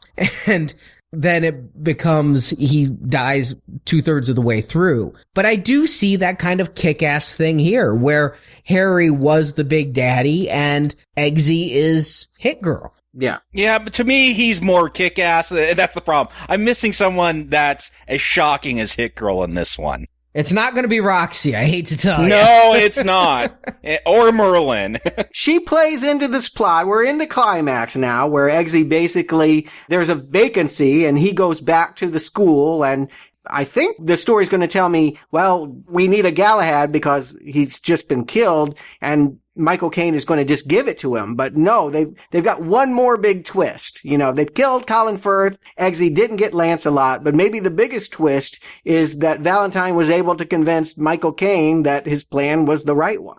I do gotta say, maybe because the last Michael Caine films I've seen were all Christopher Nolan ones, it was nice that I could actually understand him in the audio mix this time, as opposed to Dark Knight Rises and Interstellar. But yeah, this happens in the comics, so I was kind of waiting to see what character. I was thinking maybe it was going to be Merlin in this one, but no, it is Michael Caine. And to me, this is the only time where we really get that the street thing gives you an edge over the stuffy Kingsman, because Eggsy, he's light-handed, like all street urchins are, and he's able to switch these cups around that have this poisoned scotch in it. I think you need it, and I think it's satisfying, but it was a shocker. I mean, I think you guys are a bit spoiled by having read that comic book. I was not thinking that the Kingsmen were corruptible, you know. He knew, because the guy broke the rule. He never lets them drink the Napoleon brandy unless you're in the club, and by offering him the drink, he knew that it was poison, but I didn't. What about when you saw that pen, though? That pen was set up earlier, that you flip the switch on it and it activates the poison in there. Well, when you see the scar, you know, that's when it clicked for me, is that there's a scar on Michael Caine's throat, just like everybody else. So then we know, and I'm with the scene. I know that he's diverting his eyes so they can flip the glass. I know for the rest of it, but I guess I just never thought Michael Caine was capable of that. Didn't you see Interstellar? He was willing to sell out the whole Earth. I knew from the comic that somebody was in on it, but in the comic I had trouble keeping straight who it was. I don't think it was the Arthur character, but when I see this whole scene going down, I don't even get why Arthur would make Eggsy an offer at all. He doesn't like Eggsy. He doesn't think that Eggsy's class of person is right for the Kingsmen. Arthur's in it with Valentine. Eggsy's a wild card. Why he doesn't just poison Eggsy and call it a day, why he makes him this devil's deal is beyond me, other than it makes for good drama. What devil's deal? He's basically saying to Eggsy, you can be a Kingsman even though you flunked out if you get with me on these politics. And that means join up with Valentine. I didn't think he was serious about that. Yes, he was. He was. No, I think he was getting lip service while he was poisoning his brandy. I don't think that he ever was going to let this kid in the club. Why would he? He's about to hop a plane to go to Argentina and watch the world die. And he's offering to take Eggsy with him. He doesn't push the button until Eggsy tells him to fuck off. He is offering Eggsy a chance at life. Oh, okay. And that doesn't make any fucking sense It doesn't to make me, sense, but it's though. happening. No, it doesn't make sense and unneeded, but I didn't notice it, so it wasn't a problem for me. And it's kind of convenient that he did, because how else would they get to the secret hideout? They get in on Michael Caine's pass. They would have had a hard time figuring out a way to get to the secret lair otherwise, because the climax is Merlin, Eggsy going off to stop the big device. Meanwhile, Lancelot is going to have to face her fear of heights and go to outer space to shoot down the satellite. And meanwhile, they decide not to bring in any of the other Kingsmen. Why? For story safety. I mean, we don't know who's corrupted, for one thing. You just look for the scar. Well, okay. Or you drop a line saying, we don't have time to figure out who's been corrupted. The three of us have to go now. I mean, it's easy to write out. It does seem weird that, it's the problem with every Marvel film after the Avengers. Why don't the Avengers just to get together every time to solve the problem? It would have been too much if they did. If we were suddenly meeting all of these people we had never seen before. No, I want to see the people that have been at this training school, and they've only got 6 hours. So, they know where they're going. Who knows? The other people are always appearing in hologram. They're scattered throughout the world. Maybe there's something just as bad happening somewhere else. I don't know. I'm certainly not thinking this movie hasn't done its job justifying to me why it's 3 against the supervillain. And really, what Roxy does is also completely useless. It feels like they're hewing too close to the original material, to the comic book, because the comic book has one of the trainees. It has all the trainees banding together. There were no washouts. They were all going to be recruits. There's more Kingsmen in the comic, and they went to do this job. Here, they just send Roxy up to shoot down a satellite, which does nothing. That entire bit could be cut. And I enjoy Roxy in this movie, another actress without a lot of work, but I think she does an admirable job. I really like her in this movie, but I wish they'd have given her something worthwhile to do. Hell,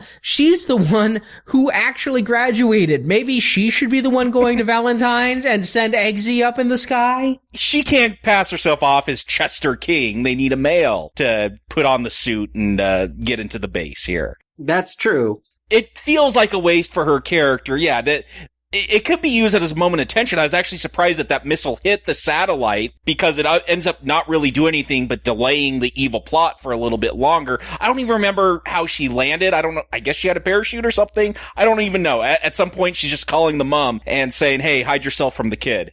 Yeah, she matters so little we don't even see. And they want to have it both ways. They want to say that girls can be better than boys, and they want to prove that she was worthwhile, that she got the job, she could conquer her fear of heights. All of that is great, but it does feel like it's lesser than what Eggsy is going to get to do in the climax. He's dressing up in the suit. He basically looks, up until this point, I thought he looked nothing like Colin Firth, but he really does look like him now that he's putting on the tweed and going in and turning Mycroft, as he calls Merlin, into his valet.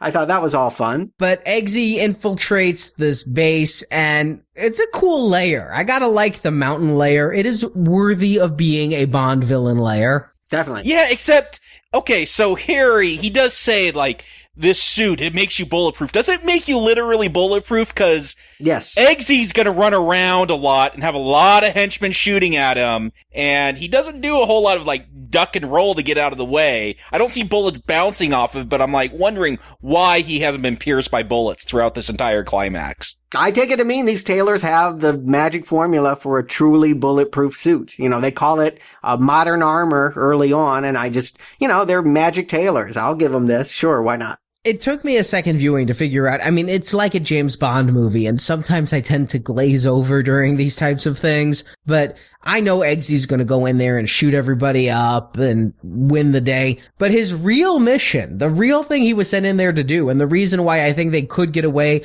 with taking the salutatorian instead of the valedictorian, is all he has to do is plug in a thumb drive and get the hell out. That's it. That is the entire mission. And if it wasn't for Charlie, that douchebag from class. Yeah.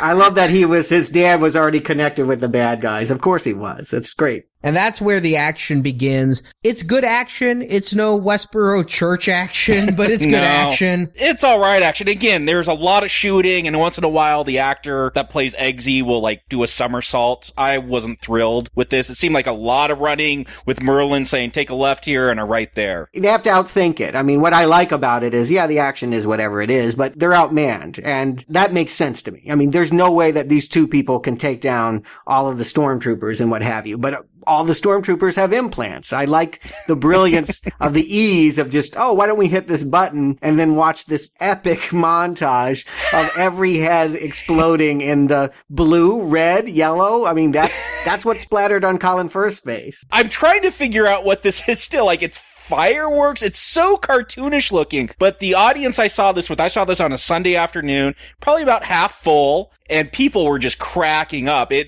do it like a whole ballet. They got the symphonic score going on as just these heads blow up. Again, they could have done this very gruesome, but no, they're going for this literally cartoon type violence where it's just turning into colorful puffs of smoke. I didn't like that so much on first viewing. Again, it's like, what am I seeing where I'm expecting scanners here, you know?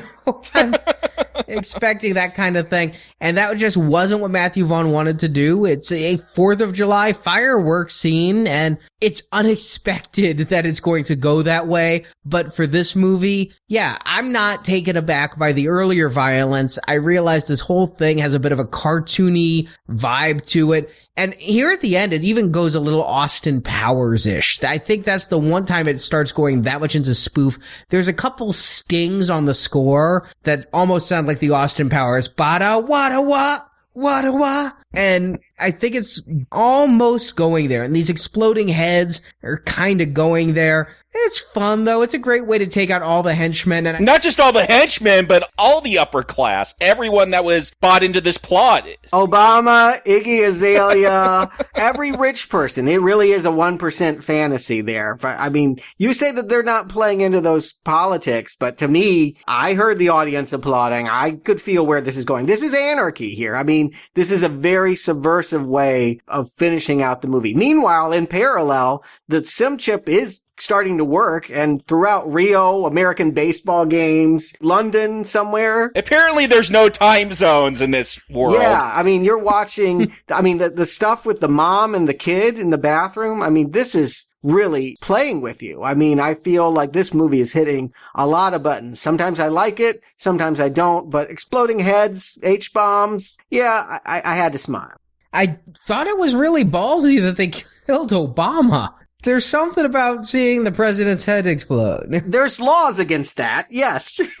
You can't talk about that, but they don't show it. You see him from the back. I mean, you don't see a face, but you see the American president who is African American and has a specific haircut, and then his head explodes. Oh, you do? Yeah. Oh, okay. Well, I didn't notice. Wow. Because Valentine was meeting with him in the Oval Office. I got. I didn't know that we had a confirmation kill. Yes, we had a confirmation kill of him and his whole cabinet. Wow. I mean, you don't need to see it to know. Again, like I said, all these celebrities that are disappearing that they've talked about, the only one that is safe is that princess that had principles and is locked up and waiting for Eggsy to save the world. And I love that. I mean, the scene where, if I let you out, will you give me a kiss? Eggsy's actually fairly naive. All he wants is a kiss. She is offering so much more. I'll give you more than a kiss. And if you save the world, I'll give you my ass. Yeah, again, the audience is really responding to this movie. And why wouldn't they? I mean, this is a really hard R. Again, I'm shocked by the grosses. I'm wondering, I think because it's a spy movie, it's meant more for adults than a comic book movie might be. But again, I'm wondering, is this movie too intense for the audience that they're going for? Well, it's funny that these scenes of the comedy, because this is set against Valentine still firing that, and while we do see the baseball game and violence on the level of what we saw in the church, we also get to see it in a personal bit with Eggsy's mom. And Roxy did call and say, lock the baby in the bathroom, throw away the key, but now she's going all Jack Nicholson in The Shining. Yes, I did think she was going to say, here's Johnny. I was waiting for that moment. I didn't. I really didn't. I know that if you're breaking through a bathroom wall, that's what you expect. We chided certain other movies for not doing that. I think it was a Leprechaun film for not doing it. Those aren't real movies. But here, this is an intense thing. I don't care about these people in the baseball game getting hit with bats. I don't care about these CGI Londoners ramming cars into each other. I care about Eggsy's mom going after this little baby that Eggsy loves in that bathroom with such a viciousness, this animalistic viciousness with which she is tearing through that door. That is suspenseful. It was really reminiscent of The Rage in 28 Days Later. Yeah. How crazy she was going. And in fact, they alluded to that. I mean, one of the mercenary group's first targets was in Uganda, where it was a gas, and I think they made people do this, and then it was in Chechnya. So they had alluded to that they had this possibility to do this to people, that it was in a chip by 2014 was the advancement here. This is like the church scene, walking that high wire act where entertainment and what's meant to be rah fun suddenly almost goes over that edge, right? I mean, watching a mother almost knife her child is a little too intense for a fun comic book spy adventure. Well, in the way the comic book goes, there's a resolution for that. There's a way to redeem that mom and that daughter. They don't do that here. I really feel like this climax, we're seeing everyone around the world kill each other, and it's just Eggsy versus Gazelle, and then Eggsy versus Valentine. I don't know. I wish this ending was smarter and not just a fight. I'm glad we saw Gazelle do a bunch of cool jumps and kicks. I wanted to see that. Oh, Gazelle, when she comes out of that booth, the fireworks are going off because Valentine had fireworks set to explode when he kills the world, but there's sparklers, and so there's like sparks flying. She breaks through the glass, a hail of bullets. Again, a gorgeous freaking scene. Just every frame of that shot is beautiful. I can't get over Matthew Vaughn's visual style and how much it fits my own aesthetic. Yeah, she has been a badass in every scene. I'm quaking when she's taking on Eggsy. I know he's going to win. I'm not sure how. I had forgotten about the poison-tipped shoe, but that was a nice way of being her downfall. She gets his tie, and he gets to prick her and inject her with the poison. I did love the German aristocrat salute earlier, too. That was a funny little gag. I also didn't expect Valentine to die by Gazelle's blade. I thought that was kind of funny that Eggsy rips it off her leg and harpoons Valentine with it, and he sees his own blood, and he promised us in his first scene that if he sees a drop of blood, he's vomiting everywhere. He does. Yeah, that was, again, I love Sam Jackson in this. If Bond movies are only as good as their villain, that's why this is a great movie, because he is just selling this whole conflict to me so well. Again, there's a crazy logic to what he's done. You can't totally dismiss him here. When he had that speech about Noah's Ark and nobody blaming God or Noah for being the bad guy. It's a really good speech. He is trying to save the world. I mean, he really is. It's a fucked up way of doing it. There's no way that we can get on board with it, partly because we would be the ones killed, but also because just from a humanitarian standpoint, you can't kill that many people and justify it. I mean, at some point you lose your humanity. The human race might survive, but our humanness would be gone. But I loved this plot. And again, I brought into this conflict and Eggsy's journey because he's defeated this man in this way. And then after he gets the princess, he goes back and rescues his mother. He is Gallivant now. He is going to rescue his mother. Well, he took a little break, but we've discussed that enough. I did feel like it was a shame. There was this great joke when we see Harry when he's still alive. Like, he has all these tabloid headlines on his wall. Brad Pitt stole my sandwich. That was like my favorite one that I noticed. Oh, there are so many. Naughty nun touched my bum. I mean, those things are hysterical. And the whole point was when these Kingsmen save the world, no one knows about it, and this is what the headline is. I do wish that Eggsy did get his headline at the end here. We're going to see himself save his mom. He's going to get Dean in a scene that reflects what Harry did to Dean's mobsters at the beginning in the bar. I would have liked him to, whatever his headline, whatever his tabloid headline would have been, I would have liked that moment where he puts that on the wall. I don't think it was secretive enough. The world went fucking nuts. That is true. You got to think that a lot of people died. I mean, we got to see Eggsy's mom and her child because she had advance warning to lock away. What about families just having dinner? There's some dead children. I don't think he stayed out of the papers the way Colin Firth did. I don't know. I still feel like the headline would still be Kim Kardashian's head explodes. Yeah. It was the son, after all. Is he a Kingsman here when they have the mid-credits scene and he comes back to do what Colin Firth did to the goons to his stepfather? Are there any Kingsmen to be there? I mean, is he Galahad or is he just going rogue? Have they taken what used to be this tailor organization and taken it to a street level? On the first viewing, I just took it as he was a Kingsman. On the second viewing, I was paying closer attention because I'm like, yeah, with Arthur gone, are there Kingsmen? What he says is there's someone new in charge and he gave me a job. I read that as if there's a sequel, and there very well might be because this made a lot of money this weekend, that Merlin is the new Arthur and that he's the new Galahad. Yeah, I assume Merlin was going to take over the show as the new Arthur.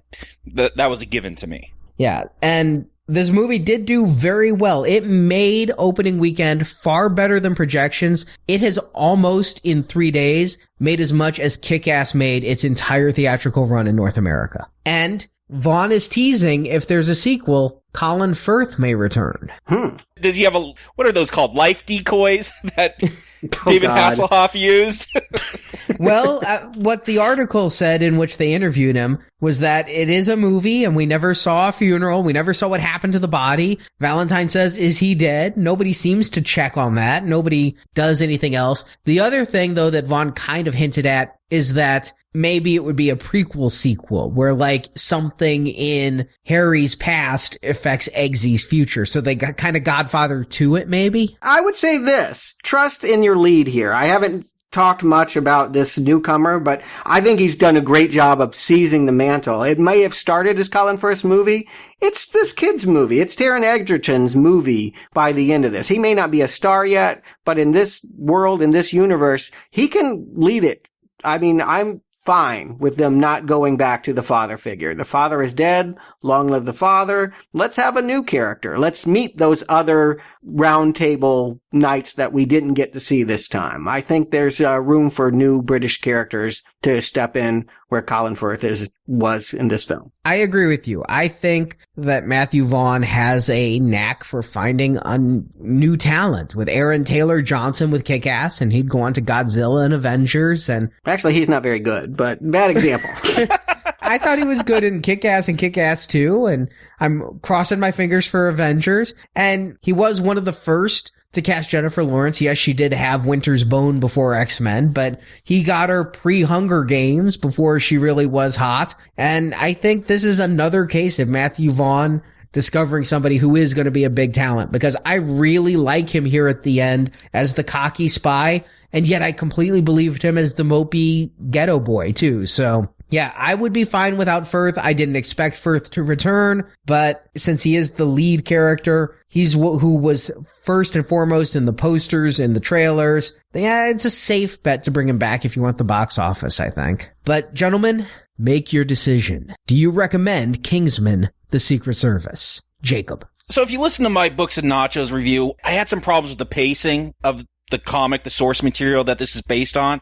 And unfortunately, I think a lot of that carries over. I had a lot of stop and go, starting to get into this, and then it switches. We get a couple prologues, then we get into Eggsy's story, and there's a lot going on in this film, a lot to juggle, and I was hoping Vaughn would kind of simplify it a little bit and make it a little bit more streamlined. I feel like Kick-Ass, there's not a slow moment there. It's just beat to beat to beat to beat. Here, it's rough in places. And so it's not as strong of an endorsement as I was hoping I could give it. It's still a very entertaining film. It's got some great action scenes, some horrific, brutal, beautiful violence, I would say. It's a beauty to how he portrays such awful acts, and some really funny moments. I like a lot of these actors here. Colin Firth is great in his role. The actor that plays Eggsy, I don't know who this guy is, but I do like this actor, and I do like how he plays the character. I like what he does with the material he's given. Samuel L. Jackson's a lot of fun, a fun villain for this film. So yeah, it's a mild recommend. It's not as strong as I had hoped,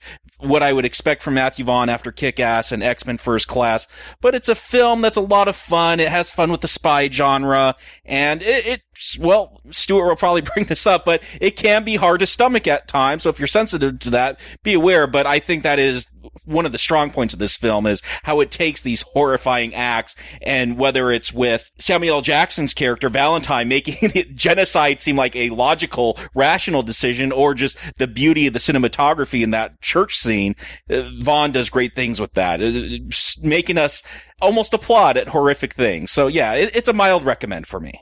Stuart. Mild, I'm surprised. Better than Kick-Ass 2? Yes, better than Kick-Ass 2. Okay, thank you at least for that. For me, I'm much more solid on this movie. I think this movie is as good a James Bond parody as Kick-Ass was a superhero parody. And partly is because, just because it's a satire doesn't mean it's all funny. There's some real tough stakes things here. There's some things here that are almost too tough for me. And I'm surprised because I'm a 40-year-old guy. I've seen a lot. I can handle it, I think. But yeah. So you're getting weak in your old age is what you're saying. Well, let me just put it this way. You put a gun in a pug's face and you can bring me to tears. My lip quivers. I do feel like this movie, for anyone, I would hope, will shock them. And hopefully that's a delight. For the most part, there were a couple things that I thought maybe they went a little too far, but that's kind of what this team does. I mean, Vaughn and Millar, they like to walk that tightrope. And here, I think they do it very, very well. This is how you satirize James Bond. I like the new James Bond movies. I just want to put it out there.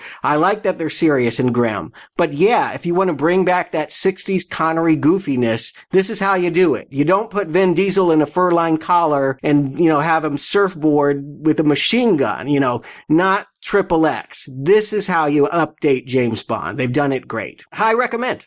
As for me, yeah, it is a recommend. I like so much about this movie. The thing Stuart likes least is what I like most. That church scene is just a spectacle. It is a cinematic marvel in that scene. The editing, the cinematography, the effects, the stunt work, the choreography, the music. They edited Freebird. I have my hand at editing songs in certain ways, and they did some edits there that were phenomenal. That scene is just great filmmaking. Whether or not you agree with it morally, you can't argue with this film's visual style. And that's where Matthew Vaughn is again excelling, is taking okay source material, but adding a level of humor and smartness and a visual flair that is really great. I think everyone should see this movie. That said, it's not a strong recommend. I mean, I can watch Kick-Ass and X-Men First Class again and again and again. I think from casting to visuals down the line, those two films are near perfect movies for what they are. This movie has some flaws. I don't think the villain's as strong as you do, Stuart. I disagree. I don't think he's given the time. He has the burden of most origin story villains of just not being villainous enough. And despite his genocidal plot, it's also one that I'm like, damn, that kind of makes a little bit of sense. Even if I would die, if I'm dying for the greater good, I might go with that. I mean, it's the equivalent of Eggsy's dad throwing himself on the grenade on a mass scale. You applaud one man who throws himself on a grenade. You ask 7 billion to, well, you get some pushback. But I don't think Jackson was right for the role the way they wrote it. If he's who they got, they needed to change his profession or they needed to keep looking for another actor. And I love Jackson. I love Jackson in this film. I just don't like him as Steve Jobs. I don't think the themes in this film are as great. I don't think it's as well balanced. I mean, in many ways, this is X-Men First Class. It's Secret Spies First Class. You have the training scenes, you have the failures, you have the group, you have the whittling down, you have the betrayal. I mean, there's a lot of parallels between those two movies. This one falls far short of that mark. Of the 3 movies we've reviewed of Vaughn's, this is the one I like least, but I love Vaughn. Honestly, this isn't hyperbole. He may be my favorite director working in Hollywood today. So his weakest effort is still a very, very good film that I recommend. Wow, who would have thought I was going to be the one to like it most? It may be a little bit lesser. I mean, the movies you cited, X-Men First Class, Kick-Ass, I think that's number 2 and number 3 on my favorite comic book movies of all time. This is going to be in the top 10. It may be like number 6 or 7. This isn't in my top 10. Guardians, Avengers, First Iron Man, Kick-Ass, X-Men First Class. This isn't even Days of Future Past to me. Yeah, this wouldn't be in my top 10. Much like Kick-Ass 2, I think this is better than Kick-Ass 2. I don't know if I'd go and revisit this one, though. I will revisit this. I'm gonna put my pre-order in. Again, that church scene, the gazelle jumping through the glass, so much in here. Great moments with just a few weak ones. The only thing weak about it is that Take That song. I mean, we didn't accept that band when we were doing boy bands back in the 90s. The fact that they get the end credit song, oh brother. You obviously didn't stay through the credits. Iggy Azalea comes in with a worse one, so. It's not worse. I did hear it, but yeah. That was the patronizing for the Americans. We like her, right? Because she's Australian rap. I actually do like Iggy Azalea. I knew you would! I just didn't like that song. Oh, you're so fancy. Her Black Widow song's really good. Oh, great. And you know what else is great is those of you who've gone over to our Kickstarter page and pledged. We are almost a third of the way to our goal, and I'm freaking out. What? Let me look at this. True. While you looked that up, this is a true story. I didn't know the Kickstarter was launching as early as it was today. Ruined my whole productivity day at work because it was just constant refreshing of that screen to see what our fans were willing to do to get this book published. I actually got very emotional at one point. I think within a few hours, we surpassed $4,000. I didn't think there's any way we'd do that in the first day. I actually did well up. I almost started crying, sitting at work, doing nothing, just watching Kickstarter. It's amazing to see the support we've already gotten in less than 24 hours. Incredible. That is stunning. Let's just put it in perspective. We don't have any of this money yet. Kickstarter, the way it works, if we don't hit 40, nobody pays anything. That money goes away. You get to keep it. So what I'm capable of doing to get to 40 will be determined on the next 29 days. Yeah, and just to drive it home, yes, if you pledge, this is not a donation drive. If we win, you win. All of these rewards, we've opened the vault. We've talked about it. We've teased it. All of our previous donation podcasts are available as rewards for this Kickstarter, but you only get them after this campaign ends. We have 29 days to go as of this recording, 27 or 26 if you're listening to the edited version. And if we don't hit our goal, there are no rewards given out. It's not like a donation drive where you donate and then you get the shows. It's success for all or it's success for none. So I really hope that people want us to review these 100 movies, 300 reviews in one book. I don't trust projections. I know that we have big out of the gate, and I love the 166 people who have donated that amount and given us a huge start. I mean, this is great to get such a huge frickin' start. We got to keep the energy up, and really, we said this before. Our true goal was to have a book, a physical product. This goal is for the ebook based upon one day. I'm crossing my fingers, but I'm not counting any chickens. Don't jinx it. There's a hope. Maybe we could get a printed book. Yes, I agree. If we end up going over 40, know that we're not getting rich off of those profits. That money is going to go to making this book better and better. There are other things we're not even including in the budget right now that we can pay for. So it would help open the doors and allow us to give the best product we can give. I mean, that's what we want to do here with the Now Playing Underrated Movies We Recommend book. And if this goal seems high, I mean, go and research getting your own book published. The lawyers, especially dealing with Hollywood and dealing with copywritten stuff. We got an editor. We don't want this to be a collection of blog posts. We want this to read professionally. We got an artist to do original art. And if we do push further to do a printed book, I mean, just the shipping costs from China alone. I mean, it's not a cheap endeavor, and that's why we're asking for your support to make this a reality. And again, thank you to everyone. And we're gonna push hard for this. We have a bonus review coming out next Friday. We're not gonna tell you what it is. You just have to wait till Friday. And then the Friday after that, we're going to have another bonus review. And since this book is underrated films we recommend, we decided to pick an underrated movie. And the first review we're doing is hopefully hitting one segment of our audience. We're going to hit another, the horror fans in our audience, by doing an underrated horror movie that we may or may not recommend, but you get to pick for us from 5 different choices. We kind of went through and tried to decide which ones are underrated horror movies that we haven't reviewed. I mean, Leprechaun in the Hood, obviously an underrated classic, but our options here are Babadook. Yeah, I mean, part of why it's underrated, no one can say the name. Wes Craven's Shocker. This is Arnie's choice. That may be me. When it came up in the options, I'm like, well, I have to put it on the webpage, so Shocker is there. Wes Craven is overrated, although I love the Scream movies, so I give him a pass on that, but most of his other works, okay. Does A Brown Arrow count as underrated, or does that mean it is just a shitty film that deserves its rating, but somebody can take perverse pleasure in it? Well, we can talk more about that, elaborate those details if it ends up getting voted, but there are other ones to choose from. Sinister, I think I wanted to find a more modern one, something that hasn't been called a classic yet. This one's got the groundswell. There's a lot of people that are telling me that this is the best that Blumhouse has done, better than Paranormal Activity. I've actually seen it once. And I don't think you guys have seen it at all, but we could be doing that one. We've done some John Carpenter stuff. I like his sci-fi stuff, not familiar as much with his horror stuff, but this one, it rides that line. They Live. Oh, yeah. Starring the never underrated Roddy Piper.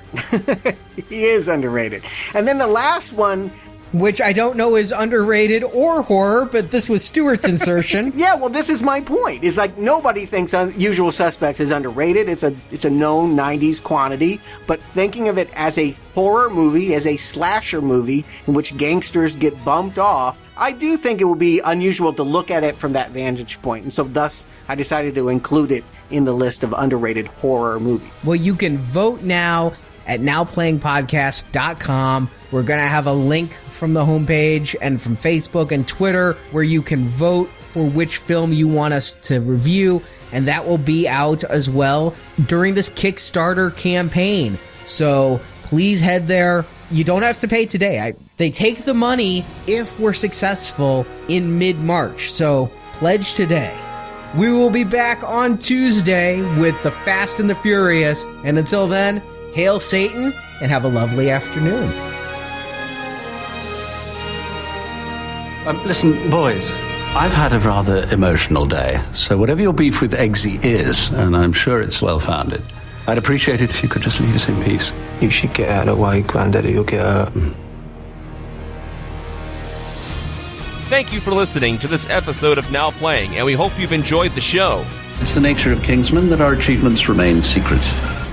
Come back to NowPlayingPodcast.com each week for another new movie review. I'll be right back. Also at NowPlayingPodcast.com, you can find reviews of hundreds of other films, including every movie based on Marvel Comics. There are reviews of all the Spider-Man films, the X-Men movies, the Avengers series, and more. Nowadays, they're all a little serious for my case. Give me a far-fetched theatrical plot any day. You can also find reviews of other film series, including Batman, Superman, James Bond, RoboCop, Terminator, and dozens more in the Now Playing Podcast archives. Did you see the film Trading Places? How about Nikita? Pretty Woman? You can also follow Now Playing on Facebook, Twitter, and Google+, where we post announcements of new episodes and where the hosts post movie mini-reviews. Links to our social media pages are at NowPlayingPodcast.com. How deep does this thing go? Deep enough. See exclusive videos and interviews on the Now Playing Podcast YouTube channel. You can find the link on our homepage. We are an independent international intelligence agency operating at the highest level of discretion.